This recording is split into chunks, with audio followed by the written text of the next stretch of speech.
এই শোনো, চ্যানেলটি সাবস্ক্রাইব করে ঘন্টাটি বাজিয়ে দিও। কেমন? যে মেয়ের সাথে আমার বিয়ে হয়েছে সে মেয়েটা খাটে বসে এক পায়ের উপর আর এক পা রেখে ডান হাতে একটা রিভলভার নিয়ে বসে আছে, আর রিভলভারটা আমার দিকে মুখ করে ধরে আছে। আমার অবস্থা একেবারে খারাপ হয়ে গেছে। তবুও ভয়ে জিজ্ঞেস করলাম, আপনি এটা কই পাইছেন?" ওই, তোকে বলছি না আমার কথার উপরে কোনো কথা বলবে না। এখন তাড়াতাড়ি খাটে এসে শুয়ে পড়। এই লিভার বারটা নিয়ে এসেছি তোমাকে মারার জন্য। প্রতিদিন ভালোবাসার নতুন নতুন গল্প পেতে চ্যানেলটি সাবস্ক্রাইব করে পাশে থাকা বেল বাটনে ক্লিক করুন। রাত 1টা বাজে আর আমি এখন পর্যন্ত ছাদে দাঁড়িয়ে আছি। কেন জানি আজকে আর রুমে যেতে মন চাচ্ছে না। রাতের এই পরিবেশটা অনেক ভালো লাগছে, কিন্তু আমার মনের ভিতর কাল বৈশাখী ঝড় বয়ে যাচ্ছে। নিজের মনের কষ্টটা আজ কাউকে বলতে পারছি না। হঠাৎ পেছন থেকে কে যেন ডাক দিল। চোখের পানিগুলো মুছে পিছনে তাকিয়ে দেখি আব্বু দাঁড়িয়ে আছে। আব্বু আমার সামনে এসে বলতে লাগলো, নিলয়, তুই এখনো এখানে দাঁড়িয়ে আছিস কেন? নিশ্চয়। আমার কাঁধে হাত রেখে বলল, যা, তোর রুমে যা। মেয়েটা সেই কখন থেকে তোর রুমে একা বসে আছে। যাচ্ছি। আমি যেই আসতে যাব আব্বু আবার বলল, দেখ বাবা, মেয়েটা অনেক ভালো, ও তোকে অনেক সুখে রাখবে। আমি কিছু বললাম না, কারণ কিছু বলার মতো ভাষা নেই। তাই একটা শুকনো হাসি দিয়ে ছাদ থেকে নেমে রুমে চলে আসলাম। দরজার সামনে দাঁড়িয়ে আছি আর ভাবছি আজকে কি থেকে কি হয়ে গেল। একটা দীর্ঘ নিঃশ্বাস ছেড়ে রুমের দরজা খুলে ভিতরে আসলাম। রুমের লাইট অফ করা ছিল, তাই লাইট অন করে যেই খাটের দিকে তাকালাম তেমনি আমার পা কাঁপা কাঁপে শুরু হয়ে গেল। কারণ যে মেয়ের সাথে আমার বিয়ে হয়েছে সে মেয়েটা খাটে বসে এক পায়ের উপর আর এক পা রেখে ডান হাতে একটা রিভলভার নিয়ে বসে আছে, আর রিভলভারটা আমার দিকে মুখ করে ধরে আছে। আমার অবস্থা একেবারে খারাপ হয়ে গেছে। তবুও ভয়ে জিজ্ঞেস করলাম, আপনি এটা কই পাইছেন?" এটা আমার। মানে? এটা আমার। আর এই লিভার বারটা নিয়ে এসেছি তোমাকে মারার জন্য। আমি আপনাকে কি করেছি যে আপনি আমাকে মারবেন? তুমি এতক্ষণ কোথায় ছিলে? ছাদে ছিলাম। কার সাথে ছিলে? কারোর সাথে না, একা ছিলাম। আচ্ছা যাও, ফ্রেশ হয়ে এসে ঘুমাবো। আপনি ঘুমিয়ে যান, আমার একটু কাজ আছে। ওই, তোর কি কাজ এত রাতে? হ্যাঁ, আমি বলেছি না ফ্রেশ হয়ে আসতে? তাড়াতাড়ি যা, না হলে এই বন্দুক দিয়ে গুলি করে তোর খুলি উড়িয়ে দেব। এত সুন্দর ঝাড়ি খেয়ে আমি এক দৌড়ে ওয়াশরুমে চলে আসলাম। ওয়াশরুমে এসে ফ্রেশ হয়ে বাইরে আসতেই দেখলাম মেয়েটা এখনো সেইভাবেই বসে আছে। আমাকে দেখেই বলল, আজকে কি সেখানেই দাঁড়িয়ে থাকবে নাকি ঘুমাবেও? আমি কিছু না বলে খাট থেকে আমার বালিশটা নিয়ে ফ্লোরে যেই শুতে যাব তেমনি মেয়েটা বলল, কি ব্যাপার, তুমি নিচে শুইতেছো কেন? তাহলে কোথায় ঘুমাবো? কেন, খাটে কি জায়গা নেই? না মানে, ওই, কি না মানে করছো? তাড়াতাড়ি খাটে শুয়ে পড়ো। না আপনি উপরে শুয়ে পড়ুন, আমি নিচে শুইতে পারবো। ওই, তোকে বলছি না আমার কথার উপরে কোনো কথা বলবে না। এখন তাড়াতাড়ি খাটে এসে শুয়ে পড়, না হলে এইটা তো দেখছোসি। আমি আর কিছু না বলে খাটে উপরে উঠে এক পাশে শুয়ে শুয়ে পড়লাম। হঠাৎ মেয়েটা আমার হাত ধরে টেনে আমার বুকের উপর শুয়ে পড়লো। আচ্ছা, আপনি বালিশ থাকতে আমার বুকের উপর শুলেন কেন? এখন থেকে তোমার বুকটা আমার বালিশ। এখন থেকে এখানেই ঘুমাবো। কেন, তোমার কোনো সমস্যা আছে?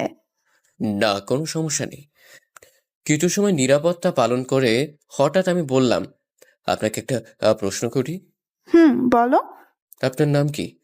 মেয়েটা আমার বুক থেকে মাথা তুলে ড্যাব ড্যাব করে তাকিয়ে বলল, তুমি কি আমার নাম জানো না? না। আমার নাম জান্নাতুল হাসানুল রোজা। অনেক সুন্দর নাম আপনার। আচ্ছা, আপনি আমার থেকে কয় বছরে বড় হবেন? বেশি না, 5 বছরের বড় হব। আমার থেকে 5 বছরে বড় আপনি? হুম। আচ্ছা, আপনি কি কখনো রিলেশন করেননি? না, ইসলাম ধর্মে বলা হয়েছে প্রত্যেক মেয়ের উচিত শুধু তার স্বামীকে ভালোবাসার।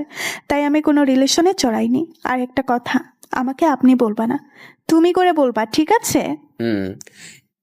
এখন ঘুমাও, অনেক রাত হয়ে গেছে, সকালে উঠে আবার নামাজ পড়তে হবে। এই কথা বলে আবার বুকে মাথা রেখে শুয়ে পড়ল। রোজা আমার বুকে মাথা রেখে ঘুমিয়ে পড়ল। অল্প কিছু সময়ের মধ্যে আমিও ঘুমিয়ে পড়লাম। সকালে এমন মনে হচ্ছে যে কেন আমাকে ধাক্কা দিচ্ছে। চোখ খুলে দেখে একটা পরীর মতো দেখতে একটা মেয়ে আমার সামনে বসে আছে। আমার ঘুম যেন 1 সেকেন্ডের মধ্যে হাওয়া হয়ে গেল। হঠাৎ রোজা বলল, এই কি হলো? এমন ড্যাপ ড্যাপ করে কি দেখছো? না মানে এত সকালে ডাক দিলেন কেন? এখন উঠে তাড়াতাড়ি গোসল করে মসজিদে নামাজ পড়তে চাও? এত সকালে কেউ গোসল করে নাকি? রোজা খাটের কর্নার থেকে বন্দুকটা নিয়ে আমার মাথায় ধরে বলল, কি বললি? আবার বল তো। কি? আমি কি বললাম? আমি যাচ্ছি গোসল করে নামাজ পড়তে। খাট থেকে নেমে দৌড়ে ওয়াশরুমে চলে আসলাম। ফ্রেশ হয়ে মসজিদে নামাজ পড়তে চলে আসলাম। নামাজ পড়ে মসজিদ থেকে বের হলাম। বাইরে পরিবেশটা অনেক ভালো লাগছে। আজকে অনেকদিন পর আবার ফজরের নামাজ পড়লাম। বেশি দেরি না করে বাসায় চলে আসলাম, কারণ আমার অনেক ঘুম পাচ্ছে। বাসায় এসে দেখলাম রোজা মাত্র নামাজ শেষ করলো। আমাকে দেখে বলল, তুমি একটু বসো, আমি জামাটা পাল্টে নেই, তারপর দুজনে একসাথে জগিং করতে যাব। কি? আমি কোথাও যেতে পারবো না। আমি এখন ঘুমাবো। আপনার যদি কোথাও যেতে মন চায় আপনি যেতে পারেন। ঠিক আছে চান্দু, তুমি একটু অপেক্ষা করো, আমি ড্রেস চেঞ্জ করে আসি, তারপর তোমাকে দেখছি। আমিও আর বসে না থেকে শুয়ে পড়লাম। হঠাৎ রোজা ওয়াশরুম থেকে বের হয়ে দেখলো আমি শুয়ে পড়েছি। ও আর কোনো কথা না বলে খাটের কর্নার থেকে রিভলভারটা নিয়ে আমার পেটে খোঁচা দিচ্ছে। আমি একটু বিরক্তি নিয়ে চোখ খুলে দেখি রোজা আমার সামনে বসে রিভলভার দিয়ে আমাকে খোঁচাচ্ছে। আমি এক লাফে খাট থেকে নেমে কিছুটা দূরে গিয়ে দাঁড়িয়ে বললাম, আচ্ছা আপনার সমস্যা কি? হ্যাঁ, কিছু একটা হলেই আপনি এই বন্দুকটা দেখিয়ে ভয় দেখান। আপনার সমস্যা কি বলেন তো? ফালতু মেয়ে যত সব। রোজা কিছু না বলে রুম থেকে চলে গেল। আমি ব্যালকনিতে চলে আসলাম। কেন জানি মনের ভিতরে খারাপ লাগছে। মেয়েটাকে একটু বেশিই বলে ফেলেছি মনে হয়। ব্যালকনিতে বসে এগুলো ভাবছিলাম, হঠাৎ রোজা আমার পাশে এসে বসলো। আমি অদ্ভুত দৃষ্টিতে ওর দিকে তাকিয়ে আছি, কারণ কিছুক্ষণ আগে আমি এই মেয়েটাকে এত কথা বললাম, আর এই মেয়ে এখন হাসি খুশি হয়ে আমার পাশে বসে কফি খাচ্ছে। আমাকে এইভাবে ওর দিকে তাকিয়ে থাকতে দেখে রোজা ওর কফির মগটা আমার দিকে বাড়িয়ে দিল। নাও তাড়াতাড়ি কফিটা খেয়ে নাও, না হলে ঠান্ডা হয়ে যাবে। না, আমার এখন কফি খাওয়ার মুড নেই। ওই, তোরে খাইতে কইছি না? তুই আমার উপরে আবার কথা বলস কেন? না মানে, ওই, কি মানে? কফি খাবি নাকি গুলি খাবি? আমি কিছু না বলে রোজার হাত থেকে কফির মগটা নিয়ে নিলাম। রোজা মুচকি হেসে বলল, আমার সোনাটা। আমি কিছু না বলে কফি খাচ্ছি। হঠাৎ আমি বললাম, সরি। কিসের জন্য? না মানে, কিছুক্ষণ আগে তোমার সাথে খারাপ ব্যবহার করেছিলাম, তাই সরি। না, আমি কিছুই মনে করিনি। কি অদ্ভুত মেয়ে, এত জোরে ধমক দিলাম আর এই মেয়ে বলছে কিছুই না।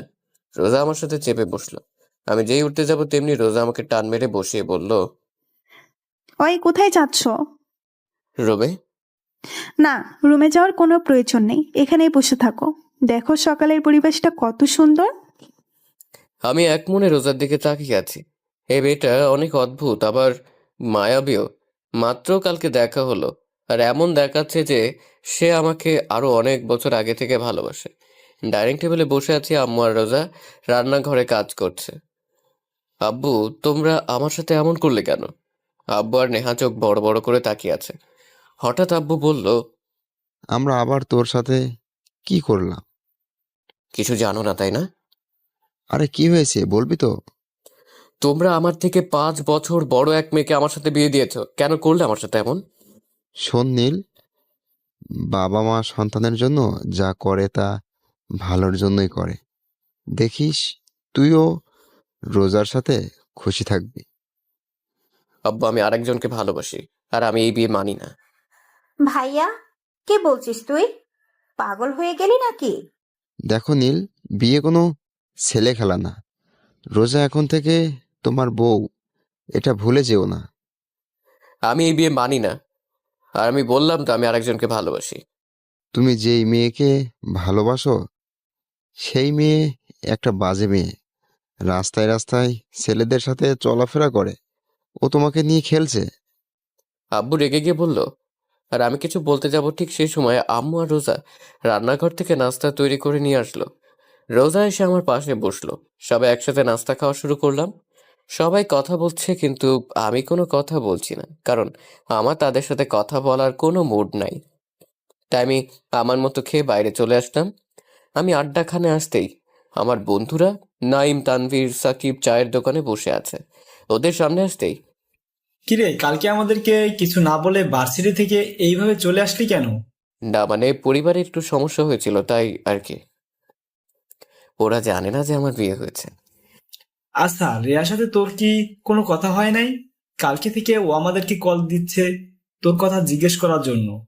আর আমরাও তোকে কল করলাম, কিন্তু তোর ফোন বন্ধ দেখাচ্ছে। কালকে রাগের মাথায় মোবাইল ভেঙে ফেলেছিলাম। তারপরে মোবাইলের চার্জ ছিল না হয়তো।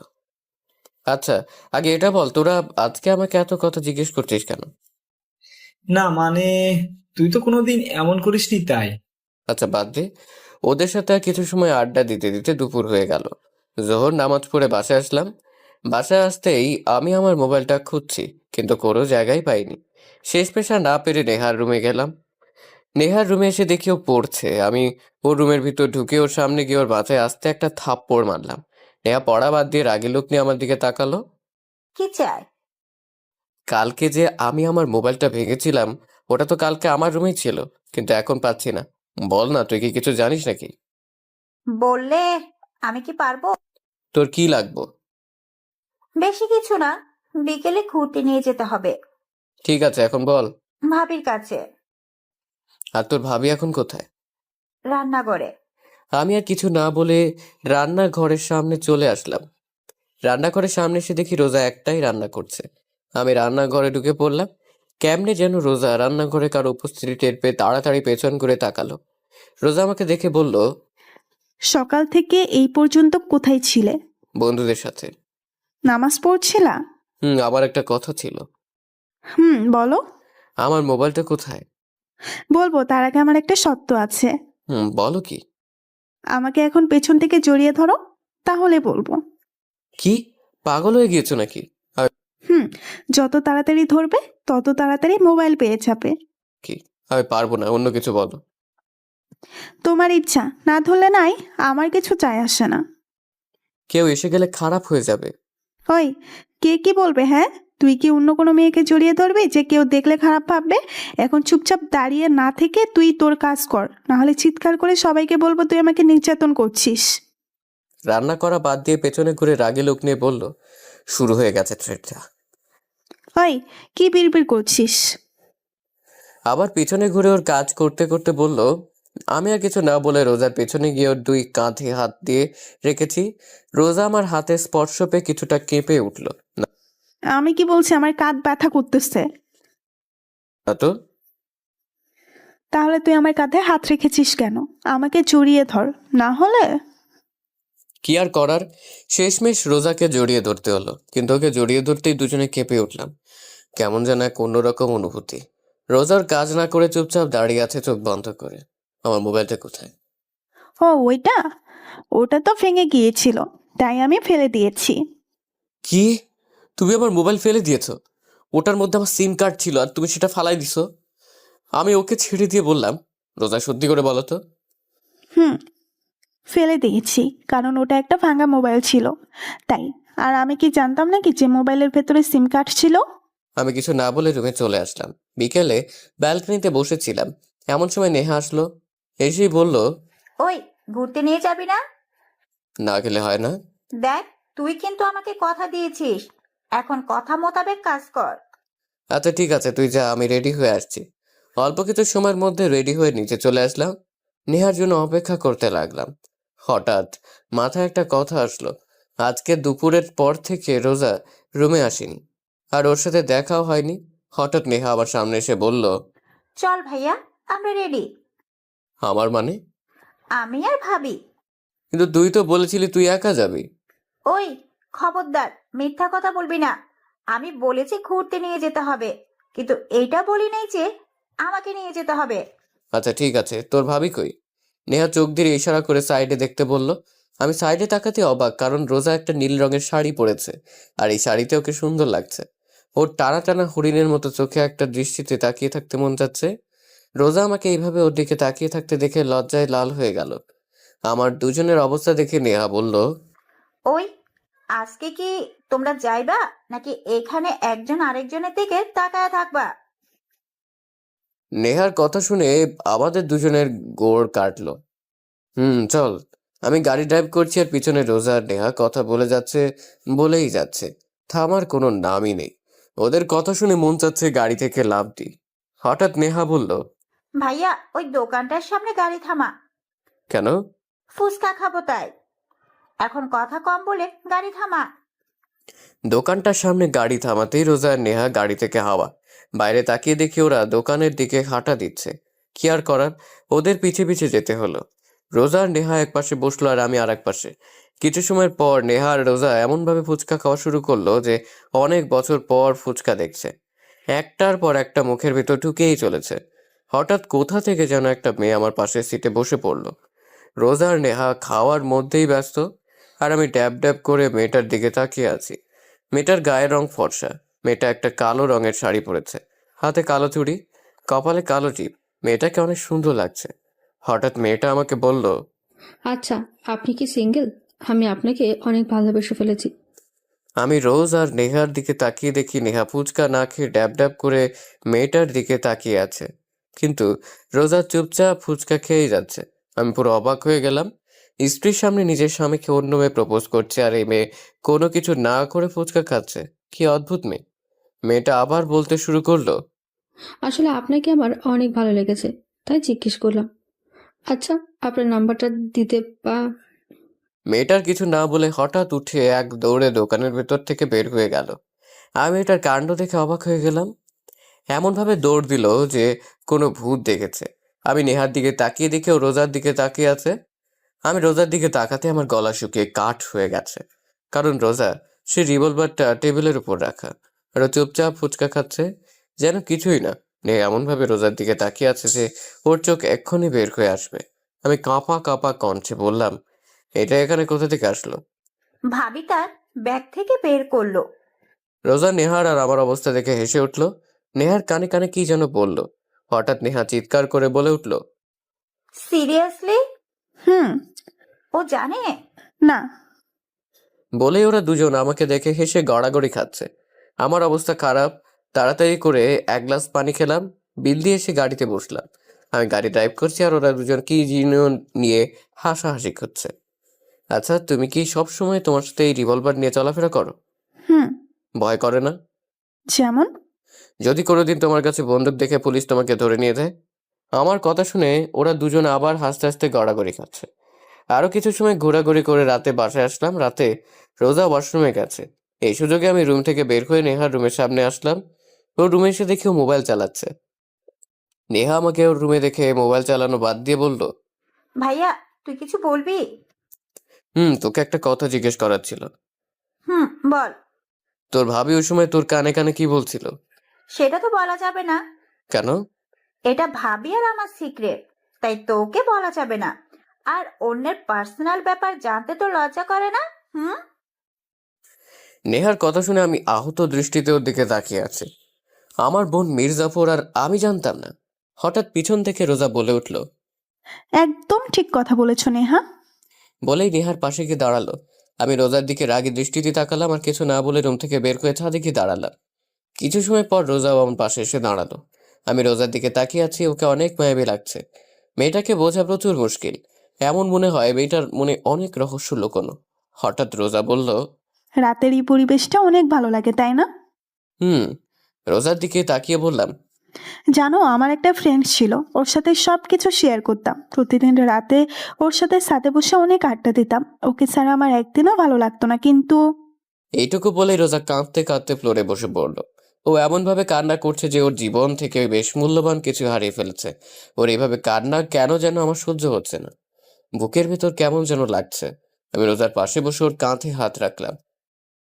কি হয়েছিল সেদিন? আর তুমি এমনভাবে কান্না করছো কেন? রোজা কিছু না বলে আমাকে আষ্টে পৃষ্ঠে জড়িয়ে ধরলো আর জোরে কান্না করতে লাগলো। কান্না করতে করতে হঠাৎ রোজা বলল, আমার একটা কথা রাখবে? বলো। কখনো আমাকে একা রেখে চলে যাবে না তো? রোজার কথা শুনে আমি চুপ হয়ে গেলাম। ওর এই প্রশ্নের জবাব কি দিব সেই উত্তর আমার কাছে নেই। কি হলো বলো না, তুমি কি কখনো আমাকে ছেড়ে চলে যাবে? আমি চোখের পানি কেন যেন আমার সহ্য হচ্ছে না। কেন যেন ওর প্রতি কোনো এক মায়া সৃষ্টি হচ্ছে। ওর কান্না মাখা মুখ দেখে আমি বলে উঠলাম, না, কোনোদিনও তোমাকে ছেড়ে যাব না। সবসময় তোমার পাশে থাকবো। রোজা কিছু না বলে আমার বুকে মাথা রেখে বসে থাকলো। আর আমি ভাবতে লাগলাম, আমি তো অন্য কাউকে ভালোবাসি, তাহলে রোজাকে এই কথা কিভাবে বলতে পারলাম? রোজা। এই প্রথম আমি রোজার নাম বলে ডাক দিলাম। রোজা, হালকা ধাক্কা দিয়ে। রোজা এখনো নিশ্চুপ থাকায় বুঝতে পারলাম ও ঘুমিয়ে পড়েছে। রাত 11টা বেজে গেছে আর আকাশের অবস্থা দেখে বোঝা যাচ্ছে বৃষ্টি আসতে পারে। তাই বেশি দেরি না করে রোজাকে সাবধানে কোলে তুলে নিলাম। ছাদ থেকে নেমে রুমে যাচ্ছি এমন সময় আমাদের সামনে নেহা এসে হাজির। তো এত রাতে কোথা থেকে আসা হলো? হুম হুম। চুপ, হাসতে বল, রোজা ঘুমিয়ে পড়েছে। ও, তুই কি করছিস? এত রোমান্টিক একটা সময় ভাবি তোর কোলে একটা ছবি তো তুলতেই হবে। নেহার ছবি তোলা হয়ে গেলে আমরা রুমে চলে আসলাম। রোজাকে বিছানায় শুয়ে দিলাম। আমি ওর অপর পাশে শুয়ে পড়লাম, রোজা ডেকে মুখ করে। ঘুমন্ত অবস্থায় রোজাকে অনেক মায়াবতী লাগছে। কান্না করার ফলে ওর দু চোখ ফুলে গেছে, নাক লাল হয়ে গেছে। ওকে দেখে আমার এক অন্যরকম অনুভূতি কাজ করছে।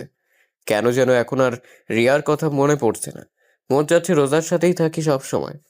এইসব ভাবতে ভাবতে কখন যে ঘুমিয়ে পড়লাম মনে নেই। সকালে ঘুম থেকে উঠে দেখলাম রোজা আমার বুকের উপরে মাথা রেখে গুটি মেরে শুয়ে আছে। রোজাকে বুকের উপর থেকে সরিয়ে একপাশে শুয়ে দিলাম। আমি উঠে ওয়াশরুমে চলে আসলাম। কিছু সময় পর ফ্রেশ হয়ে নিচে আসলাম। কি রে, রোজা কোথায়? ও ঘুমোচ্ছে। ও, তো এখন কি ভার্সিটিতে যাবা? নেহা কি যাবে না? নেহা তো ওর ফ্রেন্ডের সাথে চলে গেছে। ও, কিছু সময় পর ভার্সিটির উদ্দেশ্যে রওনা দিলাম। কিছু সময়ের মধ্যে ভার্সিটিতে পৌঁছে গেলাম। ভার্সিটির ভিতর ঢুকতেই কোথা থেকে যেন রিয়া দৌড়ে এসে আমাকে জড়িয়ে ধরলো আর বলতে লাগলো, ওই কালকে কোথায় ছিলে আর তোমার মোবাইল বন্ধ কেন? রিয়ার এইভাবে জড়িয়ে ধরে আমার কেন যেন ভালো লাগছে না। ওকে এক ঝটকায় নিজের থেকে ছাড়িয়ে নিয়ে বললাম, একটু প্রবলেম হয়েছিল তাই আর কি। তো আমি কি কিছু হেল্প করতে পারবো নাকি? না, দরকার নেই, এখন চলো ক্লাসে যাই। না, আজকে গল্প করব, চলো। না, আমার এখন গল্প করার কোনো মুড নেই। না, তোমাকে বলেছি না এখন গল্প করব, চলো। আমি রিয়ার হাত থেকে আমার হাত এক টান দিয়ে ছাড়িয়ে নিয়ে বললাম, এত বায়না করো কেন? বললাম না আমার এখন তোমার সাথে গল্প করার মুড নেই। সরি। রিয়া কিছু না বলে সেখান থেকে চলে গেল। আমি ভাবতে লাগলাম, আজ এই প্রথম আমি রিয়ার সাথে এমন ব্যবহার করলাম, কিন্তু কেন করলাম তা অজানা। অনেক সময় খোঁজার পর ক্যাম্পাসের এক কোণে আম গাছের নিচে বসে আছে। আমি রিয়ার সামনে গিয়ে দাঁড়ালাম। অনেকক্ষণ হয়ে গেল কিন্তু রিয়া এখন পর্যন্ত নিচের দিকে তাকিয়ে আছে। আমি আর না পেরে রিয়ার সামনে বসে পড়লাম। সরি সরি বললাম তো। আমার আপনার সরি লাগবে না, আপনি এখন আসতে পারেন। না, আমি এখন আমার জানের সাথে গল্প করব। দরকার নাই আপনার গল্প। আমি রিয়ার পাশে বসে রিয়ার মাথা ধরে আমার কাঁধে রাখলাম। রিয়া আমার কাঁধে মাথা রেখে চুপচাপ বসে আছে। এখন আমি কি কোনো কথা না বলার প্রতিজ্ঞা করেছো? হুম। ঠিক আছে, আমি কোনো কথা বলবো না। আমার সোনাটা কি রাগ করেছে? রিয়ার মুখের কথা শুনে আমার রোজার কথা মনে পড়ে গেল। এই মেয়ে এখন কি যেন করছে। হঠাৎ রিয়া হালকা ধাক্কা দিয়ে বলল, কি হলো, কি ভাবছো? না কিছু। রিয়ার সাথে গল্প করছি, হঠাৎ ক্যাম্পাসে পুলিশের গাড়ি ঢুকলো। ক্যাম্পাসে সবাই গাড়ির দিকে তাকিয়ে আছে। হঠাৎ পুলিশের গাড়ির ভেতর থেকে একজন লোক বের হয়ে আমাদের দিকে আসতে লাগলো। আমি আর রিয়া কিছুটা ভয় পেয়ে গেলাম। লোকটার সামনে এসে বলল, আপনাকে ম্যাডাম ডেকেছে। আমি কি করেছি যে আপনার ম্যাডাম আমাকে ডেকেছে? সেটা না হয় ম্যাডামের কাছ থেকেই শুনে নিয়েন। বলেই আমার হাত ধরে টেনে নিয়ে যেতে লাগলো, যেন আমি কোনো আসামি। পুরো ক্যাম্পাসের সবাই আমার দিকে তাকিয়ে আছে আর ভয়ে আমার গলা শুকিয়ে কাঠ। হার্টবিট কয়েক গুণ গতিতে লাফাতে লাগলো। লোকটা পুলিশের গাড়ি সামনে এসে বলল, ম্যাম, নিয়ে এসেছি। আপনি এখন যেতে পারেন। লোকটা চলে গেল। গাড়ির ভিতরে যে মেয়েটা বসেছিল তাকে দেখে আমার মাথায় আকাশ ভেঙে পড়ল। আমার গলা দিয়ে কোনো কথা বের হচ্ছে না। তারপরও কাঁপা কাঁপা গলায় বললাম, তুমি? তো এখানে কি অন্য কেউ থাকার কথা ছিল নাকি? হুম, পুলিশ থাকার কথা। না। তুমি গাঁজা টাজা খাইছো নাকি? না কেন? তাহলে তুমি কি আমার শরীরে পুলিশের ইউনিফর্ম পরা তাকে দেখো না? তাহলে তুমি কি আসলেই পুলিশ? হুম। কোন পোস্টে? ওসি। আচ্ছা, তুমি কি এখন গোয়েন্দার মতো কি শুধু প্রশ্নই করে যাবে নাকি গাড়িতে উঠে বসবে? দেখো, পুরো ক্যাম্পাসের সব লোক আমাদের দিকে তাকিয়ে আছে। রোজার কথা শুনে আশপাশে তাকিয়ে দেখি সবাই আমাদের দিকে তাকিয়ে আছে। রিয়ার দিকে তাকিয়ে দেখি ওইখানেই থ মেরে দাঁড়িয়ে আছে। আমি কোনো কথা না বলে গাড়িতে উঠে বসলাম। রোজা ড্রাইভ করছে আর আমি চুপচাপ ড্যাব ড্যাব করে রোজার দিকে তাকিয়ে আছি। রোজাকে এই ড্রেসে এক কথায় অসাধারণ লাগছে। রোজা আমাকে এইভাবে তাকিয়ে থাকতে দেখে লজ্জা মাখা মুখে বলল, ওই, এভাবে ড্যাব ড্যাব করে তাকিয়ে কি দেখছো? তোমাকে। আমাকে দেখার মতো আমার মাঝে এমন কি আছে? বলতে পারলাম না, কিন্তু তোমাকে অনেক সুন্দর লাগছে। তাই? আচ্ছা, এই কয়দিন না আমাকে ভয় পাইতা, এখন কি ভয় লাগছে না? না, ভয় কেন লাগবে? আমার সাথে ফাজলামি? আমাকে ছাড়া অন্য কোনো মেয়ের সাথে থাকলে তোমাকে জেলে ভরে দিতে পারবো। রোজার কথা শুনে এখন ভয় লাগতে শুরু করলো, কারণ এই মেয়ের কথা বলা যায় না, বিনা কারণে জেলেও ঢুকিয়ে দিতে পারে। আমি রোজার দিক থেকে চোখ ফিরিয়ে বাইরের দিকে তাকিয়ে থাকলাম। আমার অবস্থা দেখে রোজা হেসে ফেললো। কিছুক্ষণ পর রোজা আমাকে নিয়ে লেকের পাড়ে আসলো। রোজা আর আমি একটা বেঞ্চে বসে আছি, কেউ কোনো কথা বলছি না। নিরাপত্তা ভেঙে হঠাৎ রোজা বলল, তোমাকে একটা প্রশ্ন করি। বলো। ক্যাম্পাসে তোমার সাথে যে মেয়েটা বসেছিল, সেটা কি আমার সতীন? রোজা এমন প্রশ্ন করবে তা ভাবতে পারিনি। ওর এই প্রশ্নের জবাব কি দিব তা ভেবে পাচ্ছি না। আমাকে চুপ থাকতে দেখে রোজা বলল, এই শোনো, আমি কিন্তু অন্য কারোর সাথে আমার স্বামীর ভাগ বসাবো না, তুমি শুধু আমার। অন্য কোনো মেয়ের দিকে তাকালে তোমাকে বিনা টিকিটে উপরে পাঠিয়ে দিব। বুঝেছি। আচ্ছা, একটা প্রশ্ন করি। বলো। তুমি জানলে কিভাবে যে ওই মেয়ের সাথে আমার কিছু চলছে? আমাদের বিয়ের আগে আব্বু বলেছিল তুমি একটা মেয়েকে ভালোবাসো, আর সেই মেয়ে নাকি তোমার সাথে খেলা করছে। আর আজকে তুমি আর ওই মেয়ে নিয়ে ক্যাম্পাসের একবারে কর্নারে বসেছিলে, তাই আমার আর বুঝতে বাকি রইলো না এটাই সেই মেয়ে। রোজা এক নিঃশ্বাসে বলল, তো তোমার কি আমার উপর কোনো রাগ বা কষ্ট নেই? রাগ বা কষ্ট থাকবে কেন? এই যে তোমার স্বামী যে অন্য মেয়ের সাথে বসেছিল। রোজার বোনের কথা জানার জন্য বললাম। আমি কি মানুষ নাকি যে আমার কষ্ট থাকবে? এখন চলো, এখানে ভালো লাগছে না। বলে রোজা সেখান থেকে উঠে গাড়িতে গিয়ে বসলো। রোজার আচরণ দেখে বুঝলাম ও অনেক কষ্ট পেয়েছে। কেন যেন এই মেয়েকে বুঝতে পারছি না, পুরো অদ্ভুত একটা মেয়ে। আমি গিয়ে রোজার পাশে বসলাম। রোজা কিছু না বলে চুপচাপ ড্রাইভ করতে লাগলো। আমার নিজের ভিতর কেমন যেন একটা গিল্টি ফিল হতে লাগলো। রোজাকে কি বলবো তা খুঁজে পাচ্ছি না। হঠাৎ রোজা একটা মলের সামনে গাড়ি থামিয়ে বলল, নামো। আমরা এখানে কেন এসেছি? ভাই, তুই নামবি নাকি অন্য কোনো পদক্ষেপ নেব? আমি কিছু না বলে গাড়ি থেকে নেমে রোজার পিছনে পিছনে চুপচাপ হাঁটছি।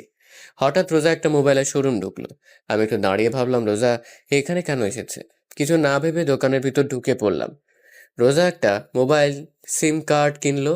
আমি চুপচাপ দেখে যাচ্ছি। মোবাইলটা দেখে আমার লোভ এসে পড়লো, মন চাচ্ছে যদি এই মোবাইলটা আমার হতো। রোজা বিল পেমেন্ট করে আবার বেরিয়ে পড়লো। আমিও রোজার পিছিয়ে পিছিয়ে বের হয়ে গাড়িতে বসলাম। কিছুক্ষণ পর রোজা একটা রেস্টুরেন্টের সামনে গিয়ে গাড়ি থামালো। আমার দিকে তাকাতে আমি গাড়ি থেকে নেমে পড়লাম। রোজার আমি রেস্টুরেন্ট থেকে লাঞ্চ করলাম, কিন্তু রোজা আমার সাথে কোনো প্রকার কথাও বলেনি। আর একটা লজ্জাজনক কথা, সব পেমেন্ট রোজাই করেছে, কারণ আমি বেকার। কিছু সময় পর দুজনেই বাসায় চলে আসলাম। বাসায় আসতেই আম্মু রোজাকে ডাকলো। রোজা কিছু না বলে রুমে চলে গেল। আম্মু আমাকে দেখে আমার সামনে এসে বলল, কি রে, রোজার আবার কি হলো? কই কিছু না তো। দেখ নীল, আমার সাথে মিথ্যা কথা বলবি না, বল কি হয়েছে? ও আমার সাথে একটু রাগ করেছে, এতটুকুই। আর কি নিয়ে রাগ করেছে? তেমন কিছু না।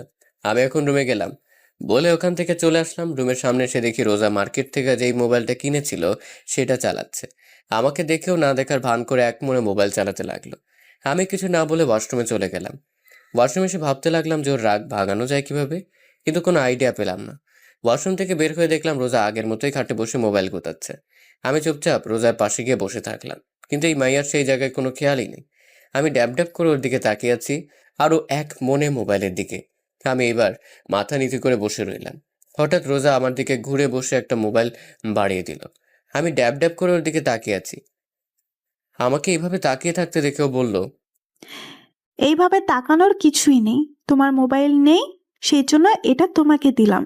রোজার দিকে তাকিয়ে মনে মনে বললাম, কিপটুস কিপটা। ও আমাকে ওর পুরনো মোবাইলটা ধরিয়ে দিল, আর আমি ভেবেছিলাম ও আমাকে এই নতুন মোবাইলটা দিবে। আমি মুখ কালো করে রোজার দিকে তাকিয়ে আছি, আর রোজা এই ইমোজির মতো আমার দিকে তাকিয়ে আছে। আমি রোজার হাত থেকে মোবাইলটা নিয়ে নিলাম। হঠাৎ রোজা আমাকে বলল, এই, একটু সামনে এসো, তোমাকে একটা কথা বলার ছিল। আমি রোজার দিকে একটু আগাতেই রোজা বলল, জানো, এই মোবাইলটা আমার অনেক দিন ধরে কেনার শখ ছিল, তাই এটা আমি রেখেছিলাম। আর আমার এই মোবাইলটা যখন পুরনো হয়ে গেছে, তাই এটা তুমি রেখে দাও। রোজার কথা শুনে আমি হেসে উঠলাম। রোজা আমার দিকে অদ্ভুত দৃষ্টিতে তাকিয়ে আছে। হাসতো কেন? তুমি তোমার মোবাইলটা দিয়ে অনেক বড় উপকার করলে। মানে? তুমি তো আমাকে তোমার মোবাইল দিয়ে দিলে, তাই এখন আর মোবাইল কেনার কোনো প্রয়োজন নেই। আর আব্বু তো জানে যে আমার মোবাইল নেই, আর আব্বুর থেকে মোবাইল কেনার জন্য ফাও টাকা পাবো, বুঝেছো? কিন্তু এই মাইয়া কি পাগল হয়ে গেল নাকি? রোজা হাসতে হাসতে বিছানায় গড়াগড়ি খাচ্ছে, কিন্তু আমি কিছুই বুঝতে পারছি না এখানে হাসার কি আছে। হাসছো কেন? দাঁড়াও, আগে হেসে নেই, তারপর বলছি। আমি কি কোনো জোক করেছি? কি হুম। কি রোজা একটু হাসি থামিয়ে বলল। তোমার মতে আমি কি আমার টাকা দিয়েই মোবাইল কিনেছি? হুম। এই মোবাইল কেনার টাকা আব্বু আমাকে দিয়েছে, আর বলেছিল তোমাকে একটা ভালো মোবাইল কিনে দিতে। এখন হয়তো বুঝেছো। বলে আবার হাসতে লাগলো। তোমার আব্বু টাকা দিয়েছিল আমাকে মোবাইল কিনে দিতে? হুম, তোমার আব্বু দিয়েছে। আমি বুকে হাত দিয়ে বিছানায় চিত হয়ে শুয়ে পড়লাম আর বলতে লাগলাম, আমার টাকা, আমার মোবাইল, অনেক বড় একটা শখ খেয়েছি। আমার অবস্থা দেখে রোজা আমার সামনে এসে বলল, কি হয়েছে তোমার? এমন করছো কেন? আমার টাকা, আমার মোবাইল। আচ্ছা, টাকার বদলে অন্য কিছু দিলে হবে নাকি? ওই মোবাইলটা আমাকে দিলে খুশি হতাম। না, তা হবে না। অন্য কিছু লাগলে বলো। দা, আমার অন্য আর কিছু লাগবে না, কারণ রোজার হাবভাব ঠিক লাগছে না। বলে যেই উঠতে যাব, রোজা আমার বাম হাত ধরে টান মেরে আবার শুয়ে দিয়ে আমার বুকের উপর উঠে বসলো আর বলতে লাগলো, ওই, কই যাচ্ছ? ও ও ওয়াশরুমে যাচ্ছিলাম। কিছু সময় আগে না ওয়াশরুমে গিয়েছিলা? আবার যেতে মন চাচ্ছিল। কেন? ওয়াশরুমে কি ওই ডাইনি বুড়ি রিয়া আছে নাকি? হুম। কি বললি? আবার বলতো। না মানে, মানে কি নাম মানে বলছিস? ভালো মতো বল। আমি যেই কিছু বলতে যাব তার আগে রোজার মুখ আমার সামনে নিয়ে আসলো। রোজার নিঃশ্বাস আমার মুখে পড়ছে, আর আমার নিঃশ্বাস রোজার মুখে। রোজা কিছুটা কেঁপে উঠল ও এক দৃষ্টিতে আমার চোখের দিকে তাকিয়ে আছে। আমি চোখ সরিয়ে নিলাম। যেই রোজাকে সরাতে যাব তার আগেই রোজা আমার ঠোঁটের ওর আয়ত্তে নিয়ে নিল। প্রায় 6 মিনিট পাগলের মতো কিস করার পর হঠাৎ আমার নিঃশ্বাস বন্ধ হয়ে যাচ্ছে, তাই রোজাকে ধাক্কা দিয়ে সরিয়ে ফেললাম। দুজনেই হাঁপাতে লাগলাম। রোজা বলল, ওই, তুমি আমাকে সরালে কেন? এমন পাগলের মতো কেউ কিস করে? আর একটু হলে ঘুমে গিয়েছিলাম। আমার স্বামীকে আমি মেরে ফেলবো, কিস করব, তাতে তোমার কি? আচ্ছা, তোমার কি লজ্জা করে না? কেন লজ্জা করবে? তোমার থেকে বয়সে একটা ছোট ছেলেকে কিস করতে। আর এই বয়সে কম ছেলেটা আমার স্বামী, আমার যেমন চাইবে আমি তাই করব। বলেই রোজা চলে গেল আর আমি ছাদে চলে আসলাম। ছাদে এক কর্নারে দাঁড়িয়ে ভাবতে লাগলাম, এখন মনে হচ্ছে রোজার জন্য আমার মনে ভালোবাসা জন্ম নিয়েছে। ওর এই পাগলামোগুলো কেন যেন ভালো লাগছে। তাহলে কি আমি রোজাকে ভালোবেসে ফেলেছি? কিন্তু আমি তো রিয়াকে ভালোবাসি। রাতে সবার সাথে খাওয়া দাওয়া করে রুমে এসে খাটে বসে রোজার দেওয়া মোবাইলটা হাতে নিয়ে দেখতে লাগলাম, আর ভাবছি মোবাইলটা চালু করব নাকি। বেশি কিছু না ভেবে মোবাইলটা অন করলাম। মোবাইলে ওয়ালপেপার দেখে আমি একটু অবাক হলাম, কারণ সেদিন রাতে নেহা আমার আর রোজার যে ছবিটা তুলেছিল সেটা দিয়ে রেখেছে। তার মানে সেই রাতের ঘটনা রোজা নেহার থেকে শুনেছে। ওসব ভাবছি, হঠাৎ রোজা রুমে ঢুকলেন। কিছু না বলে রুমের দরজা লাগিয়ে আমার সামনে এসে বলল, আমি এখন ঘুমাবো। তো ঘুমিয়ে যাও, আমি কি তোমাকে ধরে রেখেছি নাকি? তুমি কি ঘুমাবে না? হুম। তাহলে ঘুমাও, এত রাতে ফোন চালাচ্ছ কেন? তুমি ঘুমিয়ে পড়ো, আমি একটু পর ঘুমাবো। বুঝেছি, ভালোভাবে বললে হবে না। বলে রোজা খাটের উপর উঠে আমার হাত থেকে মোবাইলটা নিয়ে নিল। আমি শুধু নির্বাক দর্শক হিসেবে তাকিয়ে আছি। মোবাইলটা সাইডে রেখে আমার হাত টান মেরে শুয়ে দিয়ে ও আমার বুকের উপর শুয়ে পড়ল। আমি এখনো নির্বাক দর্শক হিসেবে তাকিয়ে আছি। এটা কি হলো? কোথায় আবার কি হলো? তুমি আমার উপর কেন শুয়েছ? বিছানায় তো বালিশ আছে, এখানে সব। আমার বালিশ শুধু তুমি। হ্যাঁ? নয়, হ্যাঁ। এখন কথা কম বলে শুয়ে পড়ো, অনেক রাত হয়েছে। আমি আর কিছু বললাম না, কারণ এই মেয়ের সাথে কথায় পেরে ওঠা অসম্ভব। কিছুক্ষণের মধ্যে আমরা ঘুমিয়ে পড়লাম। সকালে ঘুম থেকে উঠে দেখলাম রোজা প্রতিদিনের মতো আমার বুকের উপর মাথা রেখে শুয়ে আছে। আজকে কেন জানি ওর এইভাবে শুয়ে থাকা আমার ভালো লাগছে। আমার ডান হাতটা দিয়ে ওর মুখের উপর আসা চুলগুলো ওর কানের পিছনে গুঁজে দিলাম। ও কিছুটা নেড়ে উঠল। কিছুক্ষণ এক দৃষ্টিতে ওর দিকে তাকিয়ে থাকলাম। ওকে অনেক রূপবর্তী দেখাচ্ছে। রোজাকে সাবধানে বুকের উপর থেকে উঠিয়ে সাইডে শুয়ে দিলাম। আমি উঠে ফ্রেশ হয়ে নাস্তা করে ভার্সিটির উদ্দেশ্যে বেরিয়ে পড়লাম। রিয়াকে কি বলবো তা ভাবতে ভাবতে ভার্সিটির সামনে চলে আসলাম। ভার্সিটির সামনে আসতেই দেখলাম রিয়া গেটের সামনে দাঁড়িয়ে আছে। ওকে দেখে বোঝা যাচ্ছে ও কারোর জন্য অপেক্ষা করছে। হঠাৎ রিয়া আমাকে দেখে আমার সামনে দৌড়ে আসলো আর এসেই বলতে লাগলো, তুমি ঠিক আছো তো? কি হয়েছে তোমার? আর এমন দেখাচ্ছে কেন তোমাকে? কালকে ওই পুলিশ তোমাকে ধরে নিয়ে গেল, সেটা নিয়ে আমি অনেক টেনশনে ছিলাম। ও, ওটা আমার এক পরিচিত কাজিন ছিল। মিথ্যা কথা বলতে হলো। ও, আমি তো ভয় পেয়ে গেছিলাম। আচ্ছা, এটা বলো, এখানে কার জন্য অপেক্ষা করছিলে? তোমার জন্য অপেক্ষা করছিলাম। কেন? আজকে সারা দিন তোমাকে নিয়ে ঘুরবো। তাই? হুম। তো কোথায় যাবে এখন? লেকের পাড়ে যাব, চলো। ঠিক আছে, চলো। আমি আর রিয়া রিক্সায় উঠলাম। রিক্সা চলছে তার আপন গতিতে। রিয়া আমার এক হাত জাপটে ধরে বসছে। ওর এইভাবে আমার হাত ধরে থাকা কেন জানি ভালো লাগছে না। কিছু সময়ের মধ্যে লেকের পাড়ে এসে পড়লাম। রিক্সা ভাড়া মিটিয়ে আমি আর রিয়া পাশাপাশি হাঁটছি। হঠাৎ রিয়া বলল, চলো ওখানে বসি। ঠিক আছে। রিয়া আর আমি পাশাপাশি বসলাম। অনেক সময় হয়ে গেল, কিন্তু দুজনেই চুপচাপ বসে আছি। কিছু সময় পর হঠাৎ রিয়া বলল, একটা কথা জিজ্ঞেস করার ছিল। সামনের দিকে তাকিয়ে বলল, বলো, কি জিজ্ঞেস করতে চাও? রিয়ার দিকে তাকিয়ে বললাম, সত্যি কথা বলবে তো? বলো, কি এমন কথা? তুমি কি আমার থেকে কিছু লুকাচ্ছ? আমি রিয়ার কথার উত্তর কি দিব সেটা ভাবছি। ওকে কি সত্যিটা বলে দিব নাকি আমাকে চুপ থাকতে দেখে? রিয়া বলল, কি হলো, কি ভাবছো? না কিছু না। তুমি কি বলছিলে? আমি বলছিলাম যে তুমি কি আমার থেকে কিছু লুকাচ্ছ? না মানে, আমি তোমাকে থেকে কি লুকাবো? না মানে তুমি কিছুটা বদলে গিয়েছো, আগের মতো আর নেই। আমি আগের মতোই আছি। আচ্ছা বাদ দাও এই টপিক। দুজনে আবার চুপ হয়ে গেলাম। কেউ কোনো কথা বলছি না। আবার কিছু সময় পার হয়ে গেল। হঠাৎ আমার মোবাইলে কল আসলো। মোবাইলের স্ক্রিনে তাকিয়ে দেখে অন্য নাম্বার থেকে কল এসেছে। আমি তো এই সিম কার্ডের নাম্বার কাউকে দেইনি। তাহলে কে কল দিল? এসব ভাবতে ভাবতে কলটা কেটে গেল। এটা দেখে রিয়া বলল, কি ব্যাপার, কলটা ধরলে না কেন? আমি কিছু বলতে যাবো তার আগে আবার কল আসলো। সে একই নাম্বার থেকে। রিয়ার থেকে কিছুটা দূরে গিয়ে কলটা রিসিভ করলাম। রিসিভ করতেই, ওই কই তুমি? কে আপনি? আর কাকে কল দিয়েছেন? ওই আমি রোজা। রোজা? হুম, আমি। এখন কই তুমি? আমি তো এখন ভার্সিটিতে আছি। সত্যি তো? হুম। ঠিক আছে বাই। রোজা কলটা কেটে দিল। রোজার গলার আওয়াজ শুনে মনে হলো কান্না করছে। হঠাৎ রিয়া আমার পাশে এসে দাঁড়ালো। কি ব্যাপার, কে কল করেছিল? আব্বু। মিথ্যে বললাম। কি বললো? আরে তেমন কিছু না, এমনি কল দিয়েছিল। তুমি আমার থেকে কিছু লুকাচ্ছ না তো? আরে বাবা, আমি আবার কি লুকাবো? আচ্ছা, এখন কি খাবে বলো? কথা ঘুরানোর জন্য বলতাম। চলো ফুচকা খাবো। ঠিক আছে, চলো। তারপর রিয়া আর আমি ফুচকার দোকানে ঢুকলাম। রিয়া ফুচকা খাচ্ছে আর মাঝে মাঝে আমার মুখে একটা ফুচকা তুলে দিচ্ছে। ওর সাথে সময় কাটাতে আমার অনেক ভালো লাগে, কিন্তু আজকে কেন যেন ভালো লাগছে না। মনে শুধু রোজার কথাই মনে পড়ছে। হঠাৎ মনে করলো এতক্ষণে তো ভার্সিটির সময় শেষ।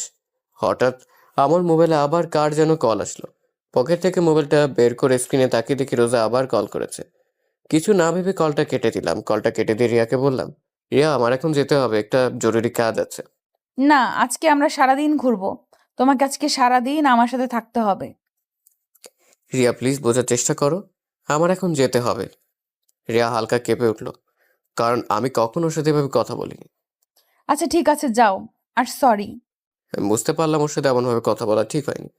আমি রিয়াকে বুকের সাথে জড়িয়ে ধরে বললাম, সরি, প্লিজ কষ্ট পেও না, একটু রাগ উঠে গিয়েছিল।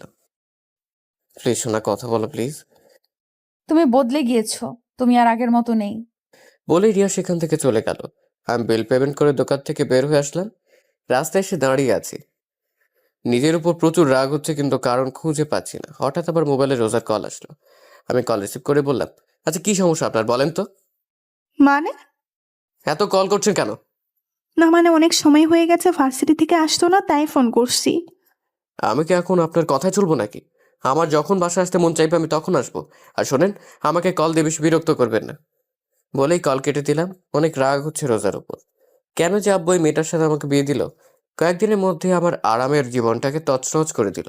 যত তাড়াতাড়ি সম্ভব এই মেয়েকে আমার জীবন থেকে সরাতেই হবে। মোবাইলটা অফ করে দিলাম। আনমনে রাস্তায় হাঁটতে লাগলাম। এভাবে রাত 11টা বেজে গেল। এখন আর রাগ নেই, এখন শুধু ভয় করতেছে বাসায় গেলে আব্বুকে কিভাবে ম্যানেজ করব। ভয়ে ভয়ে বাসার দিকে পা বাড়াতে লাগলাম। কিছু সময়ের মধ্যে বাসায় পৌঁছালাম। ডুপ্লিকেট চাবি দিয়ে বাসার দরজা খুলে টিপ টিপে হেঁটে হলরুমে সিঁড়ি দিয়ে উঠতে যাব। হঠাৎ ডাইনিং টেবিলের দিকে চোখ যেতেই দেখলাম রোজা চেয়ারে বসে টেবিলের উপর মাথা রেখে শুয়ে আছে। ওকে দেখে মনে হচ্ছে অনেক সময় ধরে এখানে বসেছিল। ওর জন্য একটু খারাপ লাগলো। আস্তে আস্তে রোজার দিকে এগিয়ে গেলাম। রোজার পাশের টেবিলে বসে টেবিলে নক করলাম। 4 থেকে 5 বার টেবিলে আওয়াজ করার পর রোজার ঘুম ভাঙলো। হলরুমের লাইট জ্বালানোই ছিল।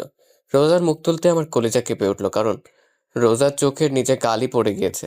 দু চোখ একেবারে ফুলে গেছে, নাক ও গাল একেবারে লাল হয়ে আছে। যে মেয়েকে আমি সকালে ভালো দেখেছিলাম, সে মেয়ের অবস্থা দেখে আমার পায়ের নিচের থেকে মাটি সরে গেল। আমি এক দৃষ্টিতে রোজার দিকে তাকিয়ে আছি। হঠাৎ রোজা বলল, ও, তুমি আসছো, বসো, তোমাকে খাবার দিচ্ছি। বলে একটা প্লেটে খাবার বাড়তে শুরু করলো। আমি রোজাকে দেখে অবাক না হয়ে পারছি না, কারণ যে মেয়ে আমাকে কথায় কথায় ট্রিট দিত, একটু ভুল করলে আমার অবস্থা টাইট করে দিত, আর আমি সারাদিন বাইরে ছিলাম, ওর কলও রিসিভ করিনি, কোথায় আমার উপর রেগে থাকবে, কিন্তু তা না করেও একেবারে শান্ত হয়ে আছে। আমার একটু ভয় হতে লাগলো, কারণ রোজার এই রূপ আমার মোটেও সুবিধার মনে হচ্ছে না। আর ওর চেহারার অবস্থা এমন কেন? হঠাৎ রোজা বলল, কি হলো, কি দেখছো, খাবার খাচ্ছ না কেন? আমি কিছু না বলে চুপচাপ খাবার খেতে লাগলাম। কি বলবো ওকে সেটাই ভেবে পাচ্ছি না, কারণ আজকে সকালে ওর সাথে যেভাবে কথা বলেছিলাম তা ভেবে বুঝতে পারছি কি থেকে শুরু করব। হঠাৎ আমি নিচের দিকে তাকিয়ে বলতে লাগলাম, সরি, আসলে আজকে তুমি যখন কল দিয়েছিলে তখন আমার মুড একটু খারাপ ছিল, আর সেই সময় তুমি কল দিয়েছিলে, তাই তোমাকে একটু বেশিই বলে দিয়েছিলাম। প্লিজ আমাকে মাফ করে দাও। আমি আসলে আমি কথাগুলো বলতে বলতে রোজার দিকে তাকাতেই দেখি ও আবার টেবিলের উপর মাথা রেখে ঘুমিয়ে পড়েছে। আমি টেবিল থেকে উঠে হাত ধুয়ে আসলাম, রোজার সামনে এসে দাঁড়িয়ে রইলাম। এই মেয়েটা এমন অদ্ভুত কেন, যে কোনো জায়গায় ঘুমিয়ে পড়ে। এখন আবার ওকে কোলে করে রুমে নিয়ে যেতে হবে। মুচকি এসে যেই রোজার শরীরে যেই হাত রাখলাম, তেমন আমি 2 কদম পিছিয়ে চলে গেলাম, কারণ রোজার শরীর জ্বরে পুড়ে যাচ্ছে। আমি অনেক ঘাবড়ে গেলাম। এখন কি করব কিছুই মাথায় আসছে না। আমি তাড়াতাড়ি করে রোজার কাছে গিয়ে ওকে কোলে তুলে নিলাম। রোজাকে কোলে নিয়ে রুমে চলে আসলাম। এসেই রোজাকে বিছানায় শুয়ে দিয়ে দৌড় দিয়ে ওয়াশরুমে চলে গেলাম।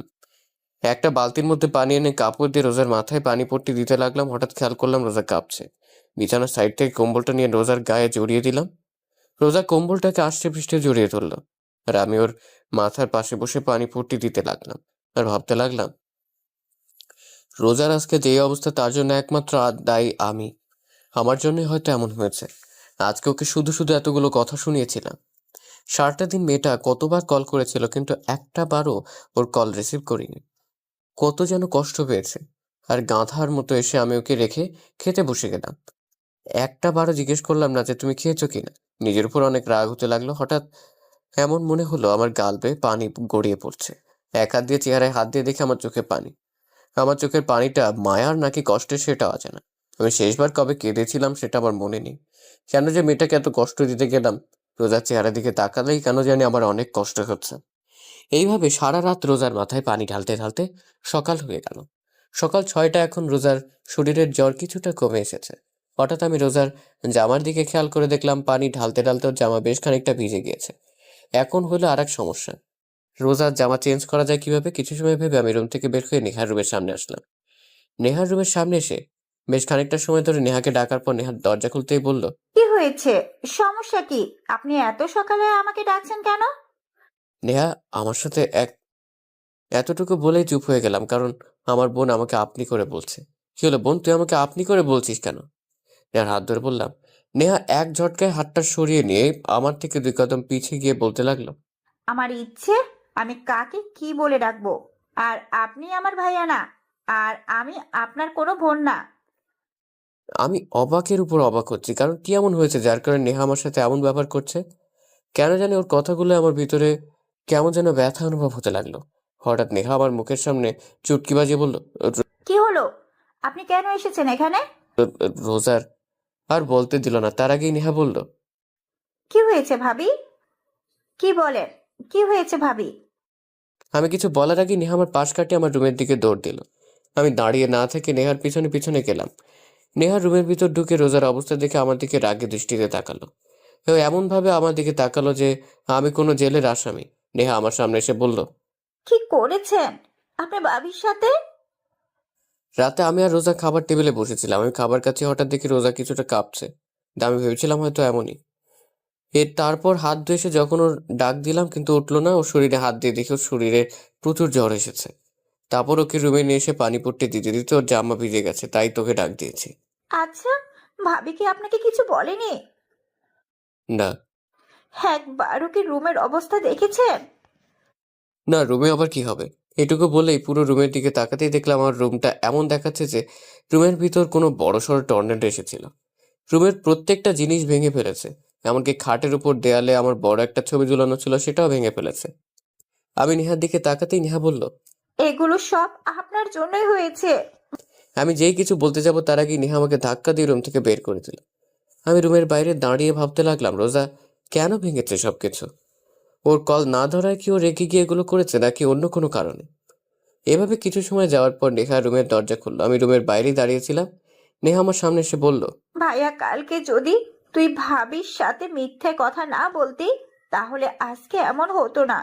কালকে দুপুর থেকে ভাবি কিছু না খেয়ে বসেছিল তোর জন্য, আর তুই তুই বদলে গিয়েছিস ভাইয়া।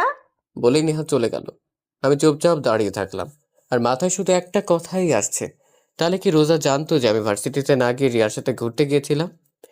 আর কাল থেকেও কিছু না খেয়ে বসেছিল। আর আমি নিজের প্রতি নিজের খুব রাগ হতে লাগলো। কিন্তু এত কিছু হয়ে যাওয়ার পরেও রোজা আমার সাথে রাগে কেন কথা বললো না? কেন? আমি রুমের ভিতর আসতে দেখলাম রোজা ঘুমিয়ে আছে। ও চেহারা একেবারে শুকিয়ে গিয়েছে, চোখের নিচে কালি জমে গিয়েছে। আমি গিয়ে রোজার পাশে বসলাম আর এক দৃষ্টিতে ওর চেহারার দিকে তাকিয়ে থাকলাম। সকাল 8টার দিকে রোজার ঘুম ভাঙলো। চেয়ে দেখে আমি ওর দিকে এক দৃষ্টিতে তাকিয়ে আছি। রোজা কিছু না বলে চুপচাপ আমার চোখের দিকে তাকিয়ে আছে। হঠাৎ রোজা বলল, কি হয়েছে, আপনি কাঁদছেন কেন? কেন যেন রোজার এই আপনি বলায় মনের মধ্যে কোনো কষ্ট লাগলো না। এমন মনে হচ্ছে আমি আপনি করে বলাই প্রাপ্য। আমি কিছু না ভেবে রোজাকে 2 হাত দিয়ে আমার বুকের সাথে চেপে ধরলাম। আমি আজ প্রথমবার রোজাকে নিজের ইচ্ছে বুকের সাথে জড়িয়ে ধরলাম। রোজা একবারে চুপ হয়ে আছে, কিছুই বলছে না, এমনিও কোনো নড়াচড়াও করছে না। ওর এভাবে চুপ করে থাকা আমি মেনে নিতে পারছি না। প্লিজ আমাকে মাফ করে দাও। আমি কালকে তোমার সাথে মিথ্যে কথা বলতে চাইনি। ভয় ছিলাম যদি তোমাকে সত্যি কথা বললে যদি তুমি রাগ করতে চাই, কিন্তু এখন মনে হচ্ছে তোমাকে সত্যি কথা বলে দেওয়া উচিত ছিল। প্লিজ আমাকে মাফ করে দাও কালকে তোমার সাথে বাজে ব্যবহার করার জন্য। তোমাকে একটা কথা বলবো, তার সত্যি সত্যি উত্তর দিবে? বলো, কি জানতে চাও তুমি? তুমি কি রিয়াকে সত্যিই ভালোবাসো? হুম বলতে এমন মনে হলো নিজের থেকে খুব কাছের কিছু একটা সরে যাচ্ছে। এমন মনে হচ্ছে আমি খুব বড় একটা ভুল করছি। আর আমাকে, আমার জন্য কি তোমার মনে কোনো ভালোবাসা নেই? আমি কি আমার জন্য তোমার মনে একটুও ভালোবাসা জন্মাতে পারিনি? কথাগুলো বলতে গিয়ে কান্না করে দিল। রোজার প্রশ্নের উত্তর আমার অজানা। আমি জানি না আমি রোজাকে ভালোবাসি নাকি ভালোবাসি না, কিন্তু ওকে ছাড়া কেন জানি আমার সময় কাটে না। ওর সাথে কথা না বললে আমার মনে কোনো শান্তি লাগে না। কেন যেন ওর পাগলামোগুলো আমার ভালো লাগতে শুরু করেছে। তাহলে কি আমি ওকে ভালোবেসে ফেলেছি? কিন্তু আমি তো ভালোবাসি রিয়াকে। আমাকে চুপ থাকতে দেখে রোজা বলল, কি হলো বলো, তুমি কি আমাকে একটুও ভালোবাসো না? জানি না। জানো, আমি কখনো কোনোদিন কোনো রিলেশনে জড়াইনি। আমার শুধু একটাই চাওয়া ছিল, আর তা হলো বিয়ের পর নিজের স্বামীকে ভালোবাসবো, স্বামীর সাথে চুটিয়ে প্রেম করব।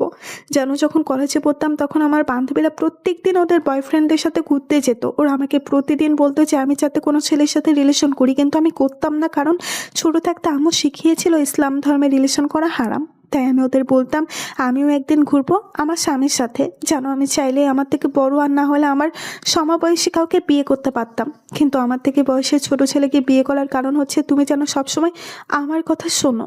আমি তোমাকে সবসময় শাসনের উপরে রাখি, কারণ তুমি যেন আমার ভয়ে কোনো মেয়ের দিকে না তাকাও। কারণ আমি চাইতাম না যে আমার স্বামী আমাকে রেখে অন্য মেয়েকে ভালোবাসুক। কিন্তু আমি ভুল ছিলাম, আমার সব কিছু ভুল ছিল। আমি চুপচাপ চেয়ে আছি রোজার দিকে। কোনো ভাষায় খুঁজে পাচ্ছি না কি বলবো। ওর তো এখানে কোনো দোষ নেই, সব দোষ তো শুধু আমি করেছি। আমার জন্য শুধু শুধু এ কষ্ট পাচ্ছে। চিন্তা করো না, খুব তাড়াতাড়ি তোমাকে আজাদ করে দেব। তারপর তুমি আর রিয়া আরামে থাকতে পারবে। আমার জন্য তোমাদের কারোরই কোনো সমস্যা হবে না। আমি চুপচাপ মাথা নিচু করে খাট থেকে নেমে রুম থেকে বের হতে যাব, হঠাৎ রোজা পেছন থেকে বলে উঠল। শোনো, আমি পেছনে ফিরে নিচে তাকিয়ে আছি। Sorry and thanks. কেন? সেটা না হয় রহস্যই থাক। আমি রুম থেকে বের হয়ে আসলাম। কেন জানি মাথাটা প্রচন্ড ব্যথা করছে। এমন মনে হচ্ছে এক্ষুনি মাথাটা ফেটে যাবে। রোজার বলা কথাগুলো বারবার কানে বেজেই চলেছে। হঠাৎ দেখলাম নেহা খাবার নিয়ে এখানে আসছে। আমার সামনে এসে খাবার প্লেটটা এগিয়ে দিল আর বলল, ভাইয়া, এটা ধর। কেন? ধরবা নাকি? আমি খাবারের প্লেটটা নেহার হাত থেকে নিতেই ও আমাকে জড়িয়ে ধরে কান্না করে দিল। আমি একটু অবাক হলাম, কারণ কিছু সময় আগেও আমার সাথে কথা বললো যেন আমি অপরিচিত কেউ। এখন আবার জড়িয়ে ধরে কান্না করছে। বুঝলাম না, সব মাথার উপর দিয়ে বাউন্সার যাচ্ছে। তোর আবার কি হলো? এমন মরা কান্না করছিস কেন? আর আমাকে জড়িয়ে ধরেছিস কেন? ছাড়। সরি, কেন? তোর সাথে বাজে ব্যবহার করার জন্য। আমি বুঝলাম তুই আমার সাথে এমন আচরণ করার কারণ কি, বুঝে বলতো একটু। আসলে কালকে ভাবি যথাসময়ে ডিউটিতে চলে গেল। কিছু সময় পর ভাবি আবার বাসায় আসলো, কিন্তু তখন তার চেহারা রাগে একেবারে লাল হয়েছিল। এমন মনে হচ্ছিল কারোর উপর রেগে আছে। তারপর কাকে যেন মোবাইলে কল করলো, কিন্তু প্রথমবার কল রিসিভ করতেই ভাবি রেগে গেল। তারপর আবার কল করলো। কয়েকবার রিং হওয়ার পর সেই ব্যক্তি কল রিসিভ করতেই ভাবি রেগে কথা বলল। কিছু সময় পর বুঝতে পারলাম ভাবি তোকে কল করেছে। কিছু সময় পর ভাবি আবার তোকে কল করলো, কিন্তু হঠাৎ কি যেন ভাবি কান্না করতে করতে রুমে চলে গিয়ে ভেতর থেকে দরজা বন্ধ করে দিল। ভাবিকে অনেক ডাক দিলাম, কিন্তু ভাবি দরজা খুললো না। এইটুকু বলেই জোরে জোরে শ্বাস নিতে লাগলো। আবার যে বলতে যাবে নেহা আমার দিকে তাকিয়ে। আমি রোজার ব্যাপারটা নিয়ে এত বেশি অবাক হইনি যত অবাক হয়েছি নেহার কথা বলা দেখে। দু চোখ ড্যাব ড্যাব করে নেহার দিকে তাকিয়ে আছি। নেহা আমাকে এইভাবে ওর দিকে তাকিয়ে থাকতে দেখে ভ্রু কুঁচকিয়ে আমার দিকে তাকিয়ে বলল, ওই, তুই এভাবে কি দেখছিস? বোন তুই ঠিক আছিস তো? কেন? আমার কি হবে? না মানে আমার মনে হচ্ছে তোর জিনের আসর লাগছে, কারণ তুই এত কথা বলা কোথা থেকে শিখেছিস? নেহা মুখ ফুলে বলল। সব সময় তোর ফাজলামি না করলে ভালো লাগে না? নেহার কথা শুনে জোরে জোরে হাসতে লাগলাম। আমার হাসি দেখে নেহা হেসে উঠল। ভাইয়া, এখন আর বেশি কথা না বলে ভাবির কাছে যা। ঠিক আছে। আর আব্বা আম্মু কি রোজার শরীর ভালো না তা জানে? আব্বু আম্মু তো বাসায় নেই। কেন, কোথায় গিয়েছে? গতকাল সকালে নানিদের বাসায় গিয়েছে, আর আজকে শুক্রবার, তাই কালকে চলে আসবে। ও ঠিক আছে, তুই নাস্তা করেছিস? ঠিক আছে। বলেই চলে গেল। আমি আবার ঘুরে রুমের দিকে আসতে লাগলাম। রুমের সামনে এসে দেখলাম রোজা যা যা ভেঙেছিল তা পরিষ্কার করছে। আমি প্লেটটা খাটে রেখে রোজার পিছনে গিয়ে বললাম, কি করছো তুমি? হঠাৎ আমার কথা শুনে রোজা কিছুটা কেঁপে উঠল। রোজা পিছনে তাকিয়ে বলল, কালকে তো এগুলো আমি ভেঙেছিলাম, তাই পরিষ্কার করছি। তুমি কি আমার সাথে ফাজলামো করছো? কেন? আমি আবার কি করলাম? কেন, তুমি জানো না তোমার শরীর খারাপ? হ্যাঁ, তারপর কেন এগুলো করছো? রোজা মুখের কোণে একটা হাসি রেখা ফুটে উঠলো। তাহলে এগুলো করবে কে? সেটা তোমার জানার প্রয়োজন নেই, তাই খাবার খেয়ে নাও। রোজা উঠে চুপচাপ গিয়ে খাটে বসে থাকলো। খাবার না খেয়ে আমার চেহারার দিকে তাকিয়ে আছে। আমি রোজার সামনে গিয়ে বললাম, কি হলো, খাবার খাচ্ছ না কেন? খাবার খেতে মন চাচ্ছে না। সেটা না হয় বুঝলাম, কিন্তু আপনার কেন খেতে মন চাচ্ছে না? জানি না। আমি খাবার প্লেট হাতে নিয়ে বললাম, ফাজলামি বাদ দেন, আর এখন চুপচাপ খাবার খাবেন। আমি আর কোনো কথা শুনতে চাই না। আমি রোজাকে খাইয়ে দিচ্ছি আর রোজা চুপচাপ খেয়ে যাচ্ছে। ওর চেহারা দেখে বোঝা যাচ্ছে ও এটাই চাইছিল, যে আমি ওকে নিজের হাতে খাইয়ে দিই। ভাইবেন না যে আমি আপনাকে ভালোবাসি তাই খাইয়ে দিচ্ছি। আমি চাই না আমার জন্য কেউ না খেয়ে থাক, তাই আপনাকে খাইয়ে দিচ্ছি।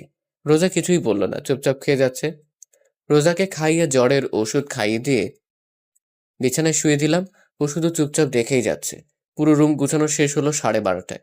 গোসল করে নামাজের জন্য রেডি হয়ে বেরিয়ে পড়লাম। কিছু সময় পর নামাজ পড়ে মসজিদ থেকে বের হয়ে আসলাম। এখন হলো আর এক সমস্যা, মাথা ব্যথা প্রচন্ড বেড়ে গেছে। সারা রাত জেগেছিলাম, আবার সকালে নাস্তাও করিনি, পুরো শরীর ক্লান্ত লাগছে। কোনো রকমে বাসায় আসলাম, কারোর সাথে কোনো কথা না বলে চুপচাপ রুমে এসে শুয়ে পড়লাম। এক ঘুমে বিকাল 5টায় রোজার ডাকে ঘুম ভাঙলো। কি হলো, আর কত ঘুমাবে? ওঠো। আমি উঠে ওয়াশরুমে চলে গেলাম। ফ্রেশ হয়ে এসে আবার বিছানায় উপর শুয়ে পড়লাম। কিছুক্ষণ পর রোজা আবার রুমে আসলো খাবার নিয়ে। আমাকে আবার ঘুমিয়ে থাকতে দেখে আবার আমার কাছে এসে বলল। এই কি হলো, আবার ঘুমিয়ে পড়লে কেন? আমি উঠে বসলাম।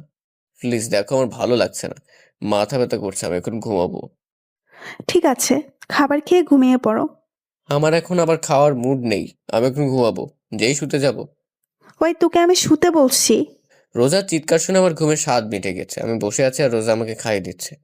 রোজাকে দেখে এমন মনে হচ্ছে ওর আর আমার মাঝে কিছুই হয়নি।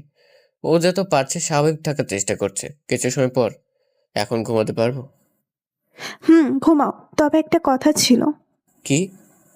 রিয়া কল করেছিল। কি? ভয় পেও না, আমি রিয়াকে আমাদের ব্যাপারে কিচ্ছু বলিনি।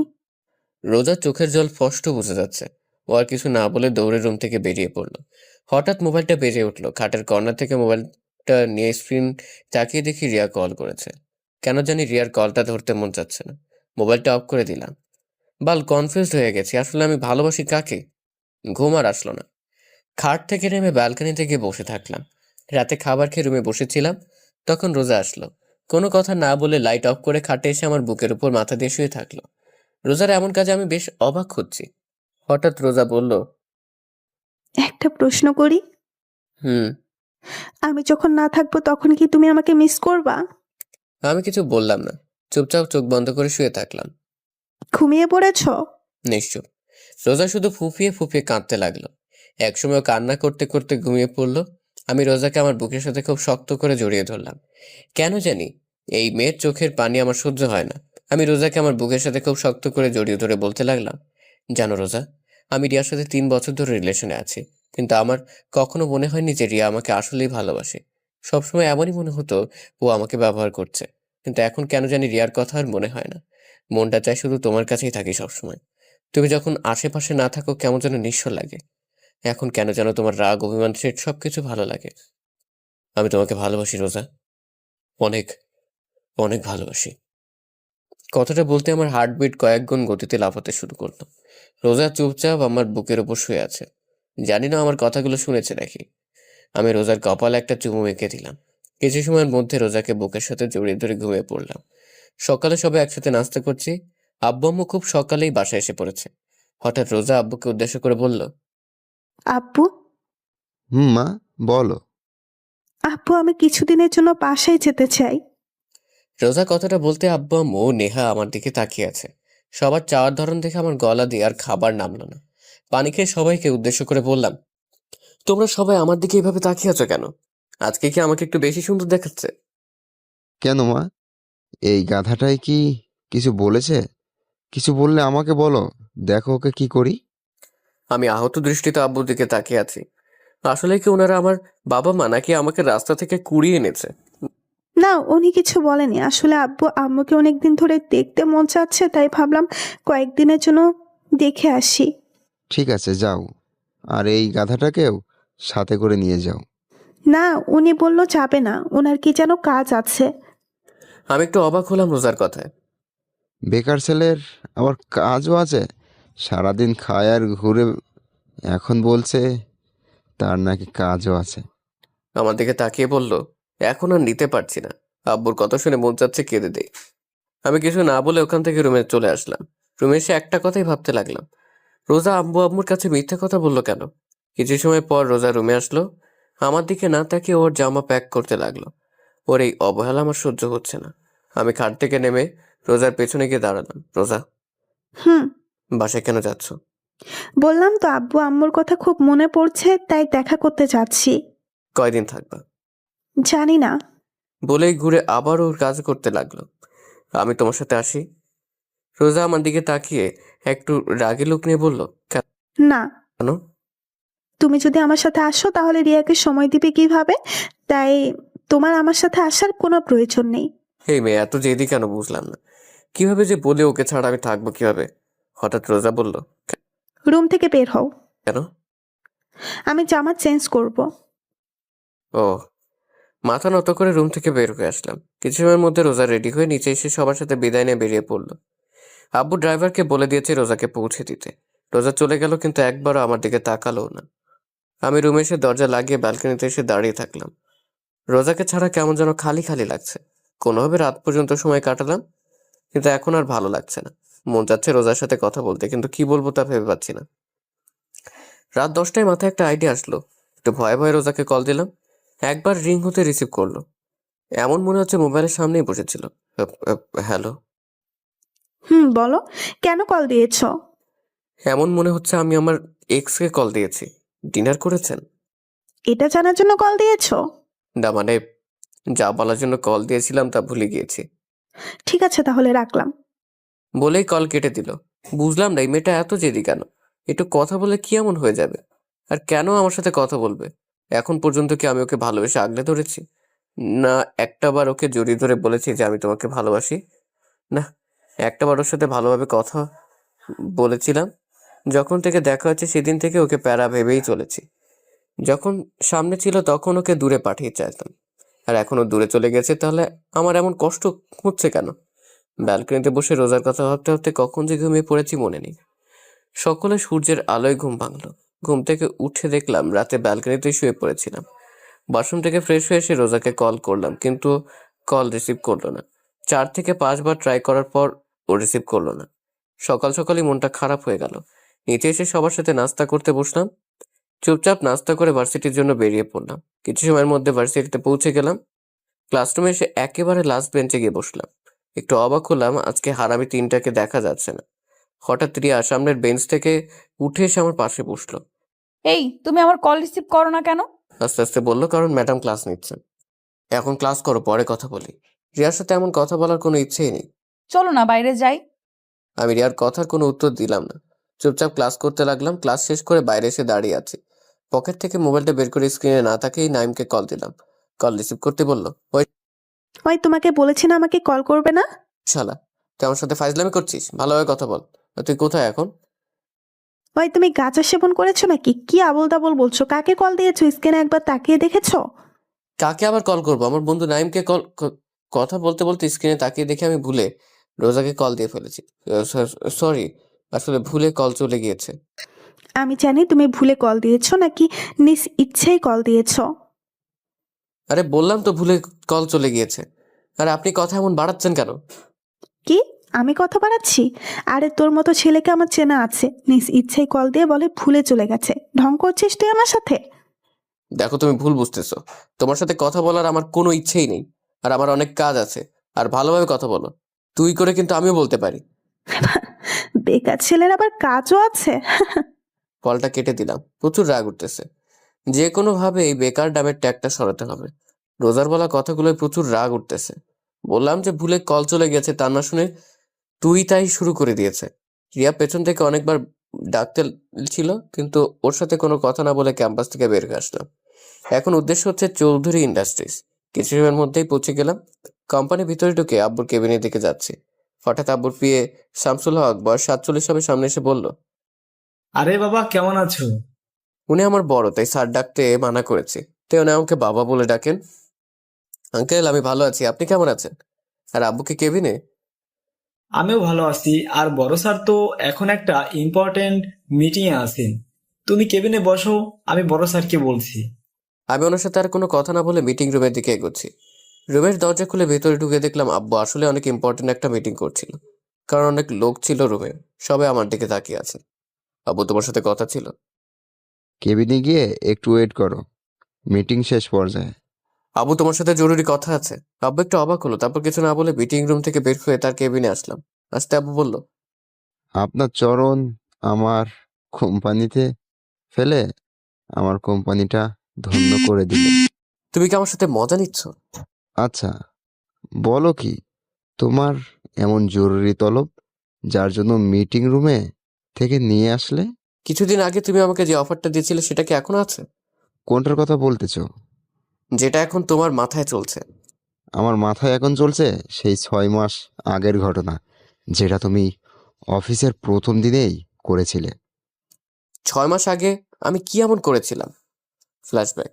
6 মাস আগে আমি, নেহা, আব্বু আম্মু বসে সকালে নাস্তা করছিলাম। হঠাৎ আব্বু বলল, নীল, আমি খাবার খাওয়া বাদ দিয়ে আব্বুর দিকে তাকিয়ে আছি আর মনে মনে দোয়া করছি, কারণ আব্বু যতদিন আমাকে খাবার টেবিলে ডেকেছে কোনো না কোনো বাস আমি অবশ্যই পেয়েছি। হঠাৎ নেহা আমাকে হালকা ধাক্কা দিয়ে বলল, ওই ভাইয়া, কি ভাবছিস? বেশি কিছু না, আব্বু আমাকে কোনো বাস দিবে সেটা পরিকল্পনা করতেছে। কি বললি? না, কিছু না।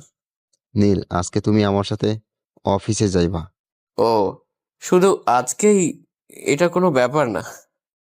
আজকেই না, শুধু প্রত্যেক দিন যেতে হবে। মার ডালা। আব্বু প্লিজ, এই অত্যাচার আমার উপর করো না। এক হলে আমার সাথে অফিসে চলো, আর না হলে আমার বন্ধুর মেয়েকে বিয়ে করো। বলেই আবার খাবার খেতে লাগলো। আমি তো তোমার সব বন্ধুদের চিনি, কিন্তু তাদের কারোর তো কোনো মেয়ে নাই, আর থাকলে তাদের বিয়ে হয়ে গিয়েছে। তুমি আমার এক বন্ধুকে এখন পর্যন্ত দেখোনি, কারণ ওরা এখানে থাকে না। এখন বলো, অত্যাচার সহ্য করবে নাকি বিয়ে করবে? আমি রাজি। কি, তুই বিয়ে করতে রাজি? আরে না, আমি আব্বুর সাথে অফিসে যেতে রাজি। কি আর করার, নাস্তা করে অফিসের জন্য রেডি হয়ে আব্বুর সাথে অফিসে আসতে হলো। অফিসে এসে আব্বু সবার সামনে একটা ঘোষণা করলো যে এখন থেকে এই কোম্পানির সব দায় দায়িত্ব আমার উপর। প্যারা। আব্বু আমাকে আমার কেবিন দেখিয়ে দিল। কেবিনে গিয়ে বসতে না বসতেই দরজায় শামসুল হক নক করলো। স্যার আসবো? আসেন। শামসুল হক ভিতরে আসতে আব্বু বলল, শামসুল সাহেব, আজ থেকে আপনি আমার ছেলের পিএ। ওকে সবকিছু ভালোভাবে বুঝিয়ে দিবেন। ঠিক আছে স্যার। আব্বু তুমি কি এখন কোথাও যাবে নাকি? বাসা যাচ্ছি তোমার আম্মুকে সময় দিতে। আর আমি? তুমি আমার কোম্পানিটাকে সময় দাও। 3টা ঘন্টা শামসুল হক মানে আমার পিএ আমার মাথা খাইলো। তারপর আমাকে সব বুঝিয়ে দিয়ে উনি চলে গেলেন। আর আমি এই সুযোগে আব্বুকে একটা মেসেজ করে অফিস থেকে পালিয়ে গেলাম। 2 দিন পর্যন্ত বাসায় না এসে হোটেলে থাকলাম, কারণ আম্মু বলেছিল আব্বু নাকি রেগে আছে। তাই আব্বুর রাগ কমার পরেই বাসায় আসলাম। ভেবেছিলাম আব্বুর হয়তো বিয়ের কথাটা ভুলেই গিয়েছে, কিন্তু কিছুদিন আগেই আব্বুর কথা মতো আমার বিয়ে করিয়ে দিল তার বন্ধুর মেয়ের সাথে। বর্তমানে এখন খেয়াল হয়েছে আপনার? আপনি কি করেছিলেন? ও, ওটা তো ভুলে গিয়েছিল। এখন আমি আর সেই ভুল করার আর সুযোগ দিতে চাই না। আব্বু প্লিজ, এখন আমি ভালো হয়ে গেছি, ভালোভাবে সব দায়িত্ব পালন করব। আর ওদিনের জন্য সরি। একবার ভেবে দেখো, এটা কিন্তু অনেক বড় দায়িত্ব। এই বেকার নামের ট্যাগটা সরাতে আমি সব করতে রাজি। ঠিক আছে, তাহলে আমি মিটিংটা শেষ করে শামসুল সাহেবকে তোমার কথা বলে বাসায় চলে যাচ্ছি। ঠিক আছে। আব্বু চলে গেল। কিছু সময় পর শামসুল হক এসে আমাকে আগের মতো সবকিছু বুঝিয়ে দিতে লাগলো। সন্ধ্যা অফিস থেকে বের হলাম। আজকে দিনটা কেমন যেন লাগছে। আজকে থেকে আর কেউ আমাকে বেকার বলবে না, এটা ভেবে অন্যরকম ভালো লাগা কাজ করছে। রিক্সায় করে বাসায় আসলাম। বাসায় আসতেই কারোর সাথে কোনো কথা না বলে দিলাম এক ঘুম। রাত 10টায় ঘুম থেকে উঠলাম, ফ্রেশ হয়ে নিচে আসলাম। আব্বু আম্মু নেহাকে নিয়ে যেন হাসাহাসি করছিল, কিন্তু আমাকে দেখতেই সবাই চুপ হয়ে গেল। আম্মু উঠে আমার কাছে এসে বলল, ভা- আমার ছেলেটা এখন বেকার নয়, এত বড় হয়ে গিয়েছে আর আমি বুঝতেই পারলাম না। আম্মু কথাটা বলতেই সবাই আবার হাসতে শুরু করলো। আমার সাথে কি তোমরা মজা নিচ্ছ? হুম। এভাবে 1 সপ্তাহ পর আজকে আর অফিসে যেতে মন চাচ্ছে না, কারণ কাল সারা রাত রোজার কথা ভাবতে ভাবতে না ঘুমিয়ে কাটিয়ে দিয়েছি। সেই দিনের পর থেকে রোজার সাথে এখন পর্যন্ত আমার কোনো যোগাযোগ হয়নি। প্রতিটা মুহূর্তে ওর কথা মনে হয়, কিন্তু কথা বলতে পারি না, কারণ সব দোষ আমার। কিন্তু আব্বু আম্মু রোজার ব্যাপারে কোনো কথা বলছে না, কারণ কি?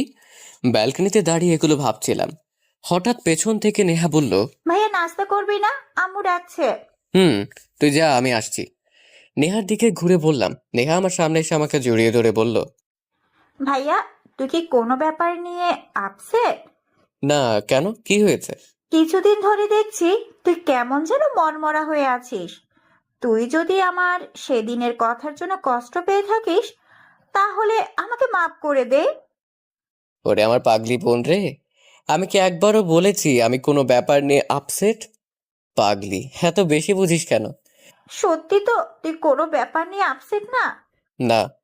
তাহলে একটা কথা বলি। এতক্ষণ যাবত তো বকবক করেই যাচ্ছিস, এখন একটা কথা বল, আবার পারমিশন লাগে?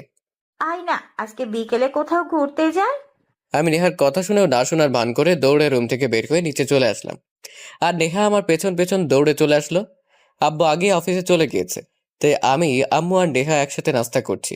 নেহা বকবক করেই যাচ্ছে। আম্মুকে কিছু বলো না প্লিজ। আম্মু, ওকে বলো না আমাকে ঘুরতে নিয়ে যেতে। আমাকে তোদের ভাই বোনের ঝগড়ায় জড়াইবি না, তোদেরটা তোরাই সমাধান কর। তুই আমার সাথে যাবি কেন? তোর বয়ফ্রেন্ডের সাথে যা। শোন, আমার কোনো বয়ফ্রেন্ড নেই, আর বিয়ের আগে রিলেশন করা হারাম। আর বিয়ের পর আমার স্বামীর সাথে ঘুরবো, তখন আর তোকে বলবো না। এখন বল, নিয়ে যাবি নাকি না? নেহার কথাটা শুনতেই রোজার কথা মনে পড়ে গেল। ও পাগলি মেয়েটাও তো আমাকে প্রত্যেক দিন এই একই কথাই বলতো, কিন্তু আমি তখন ওর কথায় কোনো মূল্য দিতাম না। ওই ভাইয়া, কি ভাবছিস? বল না, নিয়ে যাবি নাকি? আচ্ছা ঠিক আছে, নিয়ে যাব। এখন আমার মাথা না খেয়ে খাবার খা। বিকেলে আসর নামাজ আদায় করে বাড়িতে আসলাম। তারপর নেহাকে নিয়ে ঘুরতে বের হলাম। নেহার সাথে ঘুরতে ঘুরতে রাত 8টা বেজে গেল। হঠাৎ নেহা বলল, ভাইয়া, অনেক ক্ষুধা লেগেছে, রেস্টুরেন্টে চল। কি আছে, চল। নেহাকে নিয়ে একটা রেস্টুরেন্টে আসলাম। রেস্টুরেন্টে গিয়ে এক টেবিলের দিকে আমার চোখ আটকে গেল, কারণ রিয়া একটা ছেলের সাথে বসে আছে। আমি নেহাকে নিয়ে অন্য পাশ দিয়ে ঘুরে এসে রিয়াদের পেছনে টেবিলে বসলাম। এখান থেকে ওদের কথা স্পষ্ট শোনা যাচ্ছে। আমি নেহাকে বললাম, খাবার অর্ডার করতে। হঠাৎ রিয়া যা বললো তার জন্য মোটেও প্রস্তুত ছিলাম না, কারণ আবির, তুমি আমাকে কবে বিয়ে করবে? পাশের ছেলেটাকে বলল, দেখো রিয়া, আমাকে আর কিছুদিন সময় দাও, আমি এখন একটু টেনশনে আছি। দেখো আবির, আমাকে ধোকা দিও না, কারণ আমার পেটে আমাদের দুইজনের সন্তান আছে। প্লিজ যা করার তাড়াতাড়ি করো। রিয়ার কথা শুনে আমার মাথায় বাজ পড়ল। এই মেয়ের জন্য আমি রোজাকে এখন পর্যন্ত আমার বউ হিসেবে গণ্য করলাম না। ওর জন্য রোজাকে এত ভালোবাসার পরেও ওকে বলতে পারলাম না যে আমি তোমাকে ভালোবাসি রোজা। মনটা চাচ্ছি মেয়েকে কষে কয়টা থাপ্পড় দেই, তারপরেও রাগটাকে চেপে ধরলাম শুধু নেহার জন্য। তারপর খাবার অর্ডার করলাম, আর আমার পেট রিয়ার কথা শুনেই ভরে গিয়েছে। কিছু সময় পর নেহাকে নিয়ে বাসায় চলে আসলাম। বাসায় আসতেই সোজা আমার রুমে চলে আসলাম। মাথা প্রচুর গরম হয়ে আছে। রাগ কমাতে না পেরে সোজা ওয়াশরুমে চলে এসে শাওয়ার ছেড়ে ভিজতে লাগলাম। আধ ঘন্টা যাবৎ ভেজার পরেও মাথা ঠান্ডা হচ্ছে না। রাগটা কন্ট্রোল করতে না পেরে সোজা দেওয়ালে 4-5টা ঘুষি মারলাম। হাতের প্রচণ্ড ব্যথায় মাথা কিছুটা ঠান্ডা হয়েছে। ঘন্টাখানেক ভেজার পরে ওয়াশরুম থেকে বের হয়ে আসলাম। বাম হাতটা প্রচণ্ড ব্যথা করছে, কিন্তু বোনের কষ্টের কাছেই হাতের ব্যথা কিছুই না। হঠাৎ মনে হলো আমি তো পকেট থেকে মোবাইল, মানি ব্যাগ কিছুই বের করিনি। মাথাটা আবার নষ্ট হয়ে গেল। প্রচুর জিদ নিয়ে পকেট থেকে মোবাইলটা বের করলাম। মোবাইলটা হাতে নিয়ে দেখি একেবারে ভিজে গিয়েছে। মনে আল্লাহর নাম নিতে নিতে পাওয়ার বাটন ক্লিক করতে দেখলাম মোবাইল এখন পর্যন্ত বেঁচে আছে। মোবাইলটা ওয়াটারপ্রুফ ছিল, তাই কিছু হয়নি। জামা কাপড় চেঞ্জ করে মোবাইলটা হাতে নিয়ে রোজাকে কল করলাম, কিন্তু আমার যে সুন্দর ভাগ্য, মন চাচ্ছে মোবাইলটাকে সুন্দরভাবে শরীরের প্রচণ্ড শক্তিতে ফ্লোরে এমনভাবে ছুঁড়ে মারি যেন শালায় টুকরো টুকরো হয়ে যায়। কিন্তু কি করবো, এটা রোজার দেওয়া প্রথম গিফট। এত বড় কোম্পানির মালিক, অথচ আমার মোবাইলে ব্যালেন্স শেষ। এক বালতি কষ্ট নিয়ে রেহার রুমে আসলাম। নেহা, তোর মোবাইলটা একটু দে তো, কেন? একটু দরকার আছে। নেহার কোনো কথা না বলে মোবাইলটা আমার দিকে বাড়িয়ে দিল। রোজার নাম্বারে 5-6 বার কল করলাম, কিন্তু ওর মোবাইল বন্ধ বলছে। শেষ ফেরা আর কোনো উপায় না পেয়ে আব্বু আম্মুর রুমে চলে আসলাম। আম্মু আসবো?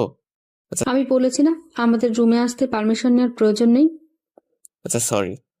তো নবাবজাদা কি বলার জন্য আমাদের কাছে এসেছেন? আব্বু, আমি কালকে রোজাদের বাসায় যেতে চাই। আব্বু আম্মু চোখ বড় বড় করে আমার দিকে তাকিয়ে আছে। কি হলো, তোমরা এভাবে তাকিয়ে আছো কেন? আব্বু আম্মু একসাথে বললো, একটা না, কিছু না। ঠিক আছে, কি প্রবলেম আছে। কি প্রবলেম? ও আমি তো রোজাদের বাসা চিনি না। ও ঠিক আছে, আমি তোমাকে অ্যাড্রেস সেন্ড করে দিব। ঠিক আছে। আব্বু আম্মু রুম থেকে বের হয়ে চলে আসলাম। মাথাটা প্রচন্ড ব্যথা করছিল, তাই ঘুমিয়ে পড়লাম। সকালে ঘুম থেকে উঠে বাম হাতের দিকে তাকিয়ে দেখলাম হাতটা কিছুটা ফুলে গিয়েছে। তারপরও ব্যথাটাকে হজম করে নিয়ে ফ্রেশ হয়ে নাস্তা করে সবার থেকে বিদায় নিয়ে রওনা দিলাম নারায়ণগঞ্জ টু খুলনার উদ্দেশ্যে। সকাল 11টা ড্রাইভ করছিলাম, হঠাৎ মোবাইলে রিয়ার কল আসলো। প্রচুর বিরক্তি নিয়ে ওর কলটা কেটে দিলাম। এক এক করে 6 বার কল করলো, আর 6 বারে আমি ওর কলটা কেটে দিলাম। হঠাৎ আবারও কল দিল, এবার ওর কলটা রিসিভ করতে বললাম। রিসিভ করতে রিয়া বলল, হ্যালো, শোনো, প্লিজ কল কেটে দিও না। প্লিজ আমার কথাটা একবার শোনো। বলো। নীল, কালকে আমি তোমার রেস্টুরেন্টে দেখেছিলাম, আর এটাও জানি তুমি আমার আর আবিরের সব কথা শুনেছো। আমি তোমাকে একটা কথা বলতে চাই, আমি তোমাকে আসলেই অনেক ভালোবাসতাম, কিন্তু 1 বছর আগে আমার বোনের বিয়েতে আবিরের সাথে আমার প্রথম দেখা হয়। তারপর ওর সাথে কথা বলতে বলতে ওকে অনেক ভালোবেসে ফেলি। কাল রাতে আবির ওর বাবা মা আর আমার বাবা মার সাথে আমাদের সম্পর্কের কথা বলে, আর তারা রাজি হয়ে যায় আমার আর আবিরের বিয়ের জন্য। আর কিছুদিন পর আমাদের বিয়ে। প্লিজ নীল, আমাকে মাফ করে দাও, আমাকে ভুলে যাও। আমি জানি তুমি আমাকে অনেক রিয়া, 1 মাস আগে আমার বিয়ে হয়ে গিয়েছে। আমার কথা শুনতেই রিয়া একদম চুপ হয়ে গেল, কোনো আওয়াজ হচ্ছে না। আমি আর কোনো কিছু না বলে কলটা কেটে দিলাম। প্রায় 10 ঘন্টা জার্নি করে অবশেষে খুলনা পৌঁছালাম। সন্ধ্যা 6টা, রোজাদের বাড়ির সামনে দাঁড়িয়ে আছি। ভিতরে ঢুকতে কেমন যেন ভয় লাগছে। বেশি কিছু না ভেবে কলিং বেল বাজালাম। কিছু সময় পর রোজা এসে দরজা খুলে দিল। রোজা আমাকে দেখতেই ভূত দেখার মতো চমকে উঠল, আর আমি রোজাকে দেখে একটু অবাক হলাম, কারণ ওর চেহারা একেবারে শুকিয়ে আছে। কি হলো, এমনভাবে তাকিয়ে আছো কেন? তুই এখানে কেন? আমি এখানে কেন মানে? রোজা যেই কিছু বলতে যাবে তার আগে ভিতর থেকে রোজার আব্বু বলে উঠল, রোজা মা, কে এসেছে? রোজা কিছু বলতে যাবে তার আগেই আমি রোজাকে পাশ কাটিয়ে ভিতরে চলে আসলাম, কারণ রোজা হয়তো এই জন্মে আমাকে বাসার ভিতরে ঢুকতে দিবে না। রোজা আমার পিছন পিছন আসছে আর আমার 14 গোষ্ঠী উদ্ধার করছে। হলরুমে এসে দেখলাম রোজার আব্বু আম্মু সোফায় বসে আছে। রোজার বাবা আমাকে দেখতেই বলল, আরে বাবা নীল, কেমন আছো? আসসালামু আলাইকুম আঙ্কেল আন্টি। আমি ভালো আছি, আপনারা কেমন আছেন? ওয়ালাইকুম সালাম। আমরাও ভালো আছি। তো আমার মেয়েটাকে এতদিন আগে পাঠিয়ে দিয়ে তুমি এত লেট করে আসলে কেন? সরি আন্টি, আসলে একটু কাজ ছিল তাই আসতে দেরি হয়ে গেছে। আরে ছেলেটা মাত্র আসলো, ওকে একটু রেস্ট করতে দাও। ঠিক আছে, রোজা মা, যা নীলকে রুমে নিয়ে যা। রোজা আমার পিছনে দাঁড়িয়েছিল। পিছনে ঘুরে রোজার দিকে তাকিয়ে আমি ভয় পেয়ে গেলাম, কারণ ও ভ্রু কুচকিয়ে আমার দিকে তাকিয়ে আছে। ওর আম্মুর কথা শুনতে আমার কাছে এসে রাগে লোক নিয়ে বলল, ঠিক আছে আম্মু, আমার পেছন পেছন আসেন। রোজার সামনে সামনে হাঁটতে লাগলো, আর আমিও পেছন পেছন আল্লাহর নাম নিয়ে হাঁটতে লাগলাম। না জানি এই মেয়ে আমার কি অবস্থা করে। যেই লুক নিয়ে তাকিয়েছিল না জানি কি হয়। কিছু সময় পর রোজা একটা রুমের ভিতরে ঢুকলো। আমি রুমের ভিতর ঢুকতেই রোজা আমাকে ধাক্কা মেরে ফ্লোরে ফেলে দিল। ও বাঘো! চিৎকার করতেও দিল না, তার আগেই ও আমার মুখ চেপে ধরে বলতে লাগলো, চুপ, একদম চুপ, চিৎকার দিবি না, চিৎকার করলে একেবারে মেরে ফেলবো। একেবারে রেগে গিয়ে ওর চোখ লাল বর্ণ ধারণ করেছে। আর এইদিকে আমার অবস্থা গলা কাটা মুরগির মতো। ফ্লোরে পড়ার সময় আমার বাম হাত কোমরের নিচে ছিল, আর ফ্লোরে পড়তে অবস্থা টাইট। হঠাৎ রোজা খেয়াল করলো আমার চোখ দিয়ে পানি পড়ছে। তারপরে আমাকে না ছেড়ে আমার বুকের উপর বসে দু হাত দিয়ে আমার গলা টিপে ধরলো। আমি না পারতেছি বলতে আর না পারতেছি সহ্য করতে। হঠাৎ রোজা বলতে লাগলো, তুই এখানে কেন এসেছিস? তোর সাথে আমার আর কোনো সম্পর্ক নেই। তুই এক্ষুনি এই বাসা থেকে বের হয়ে যাবি, না হলে তোকে একেবারে মেরে ফেলবো। যা তোর প্রেমিকার কাছে যা, এখানে এসেছিস কেন? কথাগুলো বলতে বলতে রোজা নিজেই কেঁদে ফেললো। রোজার অবস্থা দেখে বুঝতে পারলাম ও প্রচুর অভিমান করেছে, সাথে রেগেও আছে। ও এখন পর্যন্ত আমার গলায় টিপ দিয়ে রাখছে। এখন আমার দম প্রায় বন্ধ হয়ে আসছে। হঠাৎ রোজা আমাকে ছেড়ে দিয়ে আমার উপর থেকে উঠে ব্যালকনিতে চলে গেল। হয়তো ও ওর চোখের পানি লুকোনোর চেষ্টা করছে। রোজা আমাকে ছাড়তেই আমি গলা ধরে কাশতে লাগলাম, আর হাতের ব্যথা বলার মতো না। কিছু সময় পর আমি উঠে ব্যালকনির দিকে আসলাম। ব্যালকনিতে আসতে দেখলাম ও ফ্লোরে বসে কান্না করছে। আমি রোজার কাঁধে হাত রাখতেও কিছুটা কেঁপে উঠল। সরি, জানি একটা সরিতে আর সবকিছু ঠিক হয়ে যাবে না, তারপরেও বললাম। তোর শরীর খ্যাতাই আগুন, হাত সরা আমার শরীর থেকে। রোজা উঠে রুম থেকে বাইরে চলে গেল। বুঝতে পারলাম ও প্রচুর পরিমাণে অভিমান করে আছে। এত সহজে ওর এই অভিমান ভাঙা সম্ভব না। আমি ব্যালকনিতে আর না থেকে রুমে আসলাম। এতক্ষণ যাবত আমি রোজার রুমে ভালোভাবে তাকাই। রোজার রুমটা দেখে বেশ অবাক হলাম। ওর রুমটা পুরো গোছানো, সবকিছু সুন্দর করে সাজানো হয়েছে। কিন্তু আমার অবাক হওয়ার কারণ এটা না। আমার অবাক হওয়ার কারণ হচ্ছে বাম পাশের পুরো দেয়ালে রোজার আর একটা মেয়ের ছবি লাগানো। মেয়েটা রোজার থেকে কিছুটা বেশি সুন্দর আর মায়াবীও। কিন্তু আমি যতটুকু জানি রোজার তো কোনো বোন নেই।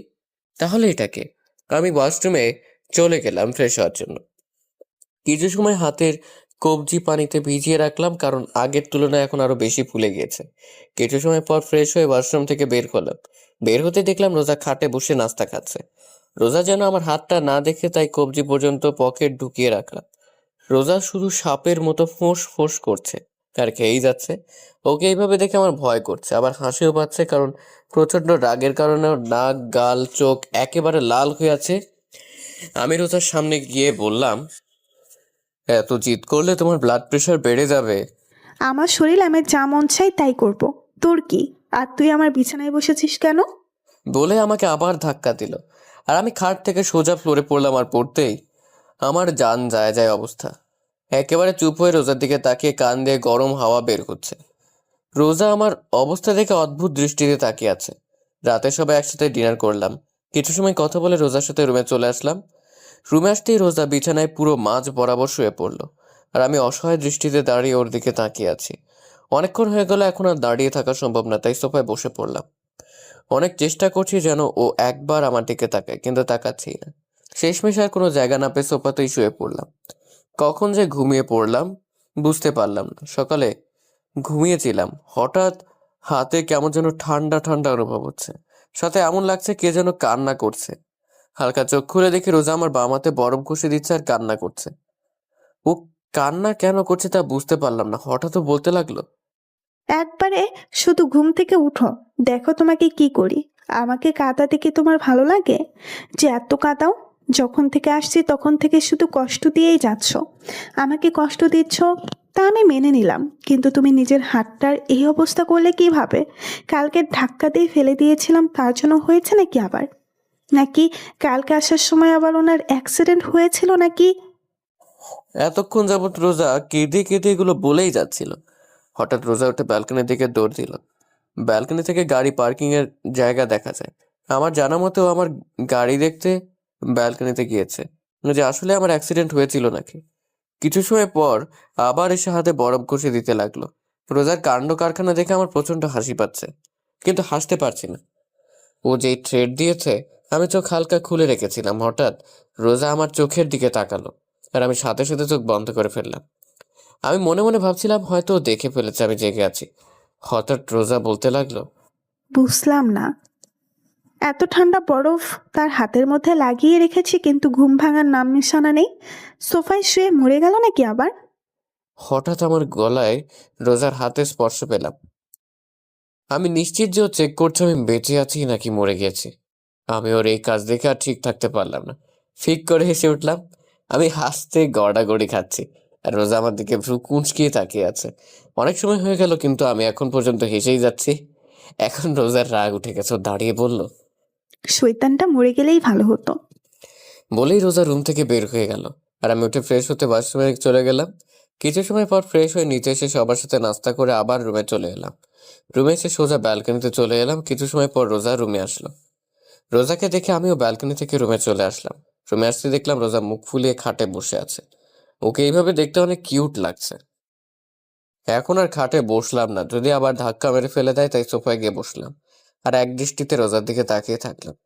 রোজা অন্যদিকে মুখ ঘুরে নিল, কিন্তু কিছুক্ষণ পর পরে আমার দিকে তাকাচ্ছে। ওর এইভাবে তাকানো দেখে আমার অনেক ভালো লাগছে। আরো কিছু সময় তাকিয়ে থাকার পর হঠাৎ রোজা বলল, এই, আপনি অযথা আমার দিকে তাকিয়ে আছেন কেন? রোজার এইভাবে কথা বলা অনেক মজা লাগছে, কারণ ও কিছুক্ষণ তুই করে বলে, কিছু সময় তুমি, আবার এখন আপনি করে বলছে। আমি ওকে রাগানোর জন্য বললাম, আপু আমি আপনার ছোট, তাই তুমি করে বললেই ভালো হবে। ব্যাস, কাজ হয়ে গেছে। রোজা তো তেলে বেগুনে জ্বলে উঠলো। ওই আপু কাকে বললা? হ্যাঁ, তোমাকে আর কাকে বলবো, এখানে তো আর কেউ নেই। আজকে তোকে ছাড়বো না। বলেই কার থেকে নেমে এসে আমার সামনে দাঁড়িয়ে আমার টি শার্টের কলার ধরে টেনে তুলে বলল, আমি তোর বোন লাগি গুত্তা? বউকে বোন বলতে তোর লজ্জা করে না? কিন্তু আমার বউ তো আমাকে ভালোবাসে না। কে বলেছে আমি তোকে ভালোবাসি না? আমি তোকে অনেক ভালোবাসি। সত্যি? রোজা লজ্জায় লাল হয়ে গেল, আমার থেকে সরে গিয়ে ব্যালকনিতে চলে গেল। আমি রোজার পিছন পিছন ব্যালকনিতে চলে আসলাম। রোজা এক মনে আকাশের দিকে তাকিয়ে আছে। আমি রোজার পাশে দাঁড়িয়ে বললাম, সরি। কেন? আপু বলার জন্য। রোজা কিছু বললো না। আচ্ছা তোমাকে একটা প্রশ্ন করি, হুম। দেয়ালে তোমার সাথে যে মেয়েটার ছবি, সে মেয়েটাকে? আমার বেস্ট ফ্রেন্ড ফারিয়া। ও, বলেই বাইরে তাকিয়ে রইলাম। ও আর বেঁচে নেই। কি? হুম। কেন, কি হয়েছিল? রোজা যা বললো তার জন্য মোটেও প্রস্তুত ছিলাম না, কারণ ওকে কিছু লোক ধর্ষণ করে মেরে ফেলেছে হোয়াট? 6 বছর আগে।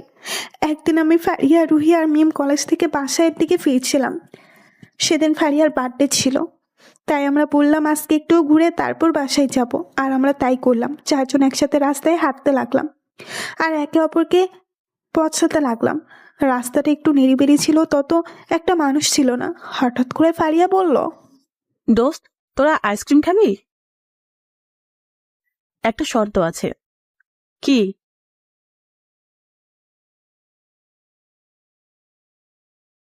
আমরা রাস্তার যেই পাশে ছিলাম তার বিপরীত পাশে একটা দোকান ছিল। ফারিয়া হন হন করতে করতে দোকানে চলে গেল, আর আমরা 3 জন ফারিয়ার কাছ থেকে হাসাহাসি করছিলাম। কিছু সময় পরে ফারিয়ার দোকান থেকে আইসক্রিম নিয়ে আমাদের কাছে আসছিল। যেই রাস্তা পারাপার করতে যাবে সেই সময় ওর সামনে একটা গাড়ি এসে থামলো। গাড়ি থেকে ফারিয়ার এক্স বয়ফ্রেন্ড আর ওর এক বন্ধু বের হয়ে এসে ফারিয়াকে জোর জবরদস্তি করে গাড়িতে উঠিয়ে আবার চলে গেল। আর আমরা 3 জন ওখানেই দাঁড়িয়েছিলাম। আমরা ভেবেছিলাম হয়তো ওরা প্রাঙ্ক করছে, কিন্তু 10 মিনিট পার হয়ে গেল, কিন্তু ফারিয়া আসার কোনো নাম নেই। ওর মোবাইল ট্রাই করলাম, কিন্তু মোবাইল বারবারই বন্ধ বলছে। এখন আমাদের 3 জনেরই টেনশন হতে লাগলো।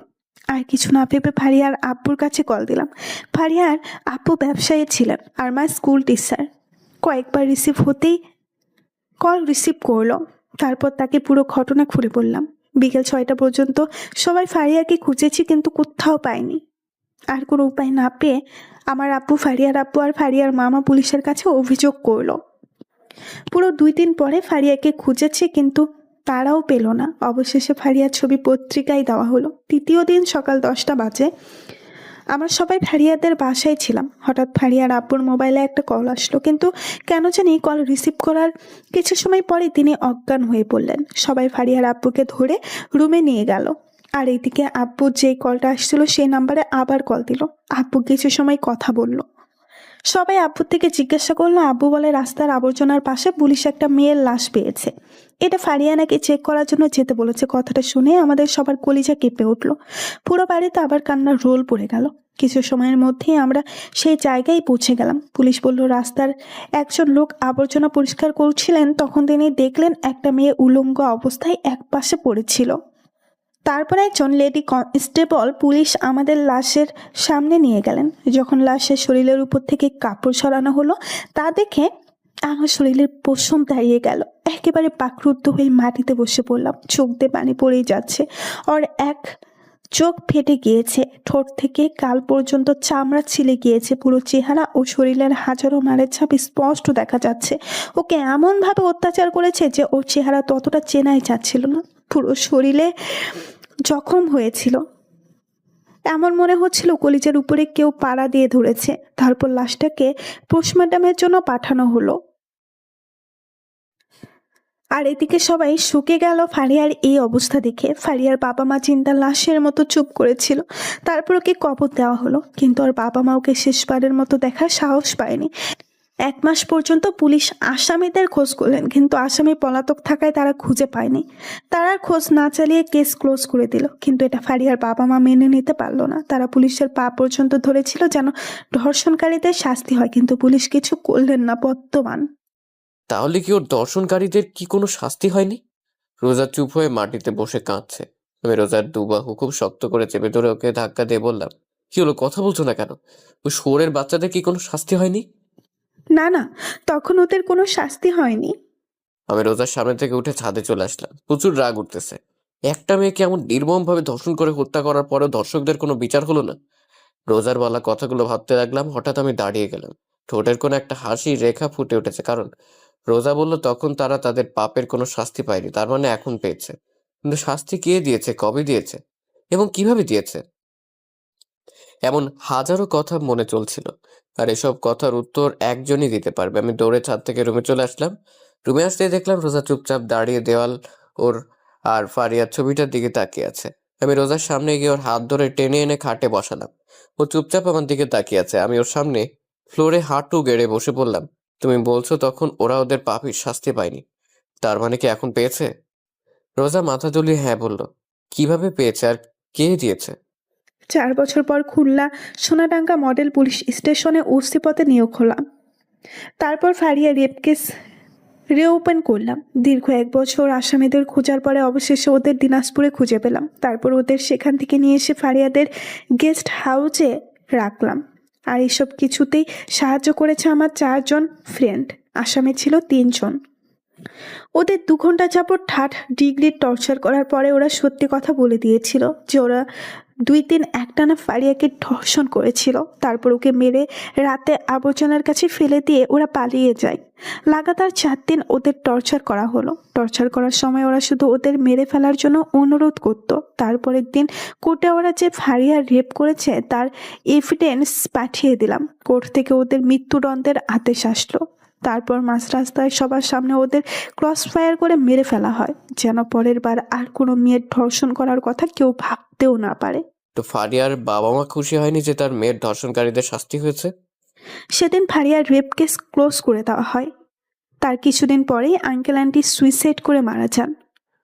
ও, তারপর রাতে ডিনার করে সে ব্যালকনিতে বসে আছে আর রোজা রুমে চুপচাপ বসে আছে। বেশ কিছু সময় পর রুমে আসলাম। বিছানার এক পাশে দাঁড়িয়ে বললাম, একটা কথা বলি। কি? আজকে বিছানায় শুই প্লিজ। না, বিছানায় জায়গা নেই, তুমি সোফায় গিয়ে ঘুমাও। প্লিজ, সোফায় শুইতে ভালো লাগে না, প্লিজ আজকে বিছানায় শুই। ও, আপনার বিছানায় ঘুমানোর কোনো প্রয়োজন নেই, এখন আপনি আসতে পারেন, আমার অনেক ঘুম পেয়েছে। বলেই রোজা শুয়ে পড়লো। বুঝলাম না এই মেয়ে এত জিদি কেন। একরাশ হতাশা নিয়ে সোফায় শুয়ে পড়লাম। অনেকক্ষণ যাবৎ ঘুমানোর চেষ্টা করছি, কিন্তু ঘুম আসছেই না।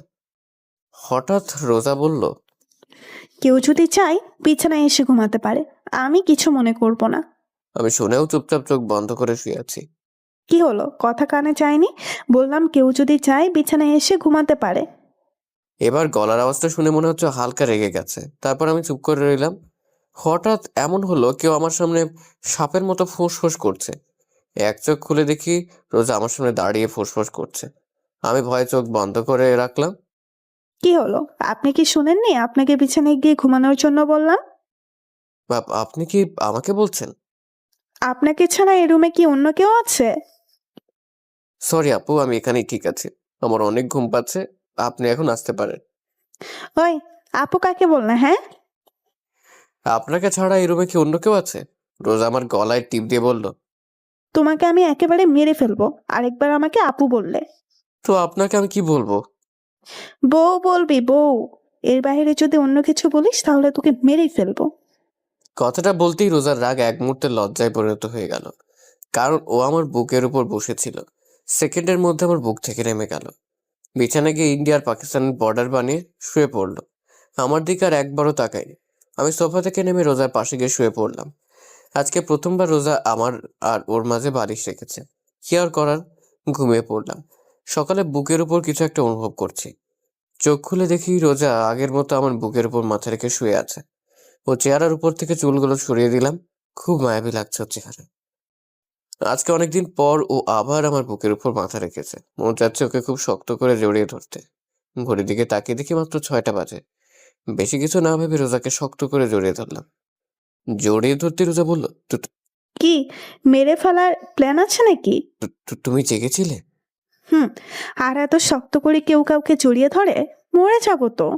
আমার বউ, আমি যা মনে চাই তা করবো, আপনার কি? আমার বউ মানে? কাল রাতে না বললেন বউ বলতে, তাই বললাম। তার মানে তুই আমার কথাই বলেছিস? আমি ভেবেছিলাম তুই আমাকে ভালোবেসে বলেছিস। কুত্তা, ছাড় আমাকে, আমার শরীর টাচ করবি না। আমি তো রিয়াকে ভালোবাসি, আপনাকে ভালোবাসতে যাবো কেন? ওকে রাগানোর জন্য বললাম। রোজা উঠে ওয়াশরুমে চলে গেল। কিছু সময় পর ওয়াশরুম থেকে কান্নার আওয়াজ আসতে লাগলো। যেটা ভেবেছিলাম সেটাই হয়েছে। আচ্ছা, এই মাইয়ের কি কমন সেন্স নেই? আমি যদি রিয়াকে ভালোবাসতাম তাহলে এখন রিয়ার সাথে থাকতাম। আমি এখানে ওর সাথে কেন থাকতাম? এখন কাঁদতে কাঁদতে বাড়িঘর ভাসিয়ে ফেলবে। সবাই একসাথে বসে নাস্তা করছিলাম, হঠাৎ আমি বললাম, আঙ্কেল একটা কথা বলার ছিল। বাবা বলো, কি বলবা? আঙ্কেল, বাসা থেকে কল আসছিল, অফিসে নাকি একটু সমস্যা হয়েছে, তাই আজকেই বাসার উদ্দেশ্যে রওনা দিতে হবে। আমার কথা শুনতেই রোজা চোখ বড় বড় করে আমার দিকে তাকিয়ে আছে। আমার এ কি বাবা, কিছুদিন হলো এলে আর এক্ষুনি চলে যেতে চাচ্ছ? মানে আন্টি, অনেকদিন হলো আসছি, অনেক কাজ পড়ে আছে। আবার রোজার তো অনেকদিন হলো চাকরি থেকে ছুটি নিয়েছে। তা ঠিক আছে, তাই বলে আজকে চলে যেতে হবে? জি আঙ্কেল। আচ্ছা ঠিক আছে। সবার সাথে নাস্তা শেষ করে রুমে আসলাম। রোজা আমার পিছে পিছে রুমে আসতেই দরজা লাগিয়ে দিয়ে বলল, ওই, তুমি নিচে আব্বুকে কি বললা? কেন, তুমি শুনোনি? শুনছি তো। আর আমি তোমার সাথে কোথাও যাব না। কোথাও যাবে না মানে? সবসময় কি বাপের বাড়িতেই থাকবে নাকি? তাহলে আমি কই থাকবো? আপনার বিয়ে হয়েছে, আপনি কি ভুলে গিয়েছেন? না, আমার বিয়ে হয়েছে, তাহলে আমার স্বামীকে? ওর এই অদ্ভুত প্রশ্ন শুনে মন চাচ্ছে নিজের হাতে নিজের মাথার চুল ছিঁড়ে ফেলে। আমি কে? মানুষ। দেখো, আমার সাথে মজা করা বন্ধ করো প্লিজ। আর দেরি হয়ে যাচ্ছে, তাড়াতাড়ি জামা কাপড় গুছিয়ে না। আচ্ছা, মজা করা বাদ দিলাম, কিন্তু একটা কথার জবাব চাই। কি? তুমি কি আমাকে ভালোবাসো? সত্যি করে বলবো? না, মিথ্যা করে বলো। আসলে আজকে রিয়ার সাথে আমার বিয়ে, তো বাসর ঘর সাজানোর মতো কোনো মানুষ পাই নাই, তাই তোমাকে সাথে করে নিয়ে যাচ্ছি, যেন তুমি আমাদের বাসর ঘরটা সুন্দর করে সাজিয়ে দিতে পারো। ওর সাথে মজা করে বললাম, কিন্তু এখন দিকে এই মাইয়ার তেলে বেগুনে জ্বলে উঠছে। কি বললি, আরেকবার বলতো। দেখ আজকে তোর অবস্থা আমি কি করি। রোজা আমাকে ধাক্কা মেরে খাটের পর ফেলে দিয়ে বুকের উপর বসে শুরু করলো এলোপাথারি। কুত্তা, লাল বান্দর, ব্যাং, শয়তান, আর বলবি ওই ডাইনের নাম। আরে এত মারলে বলবো কেমনে?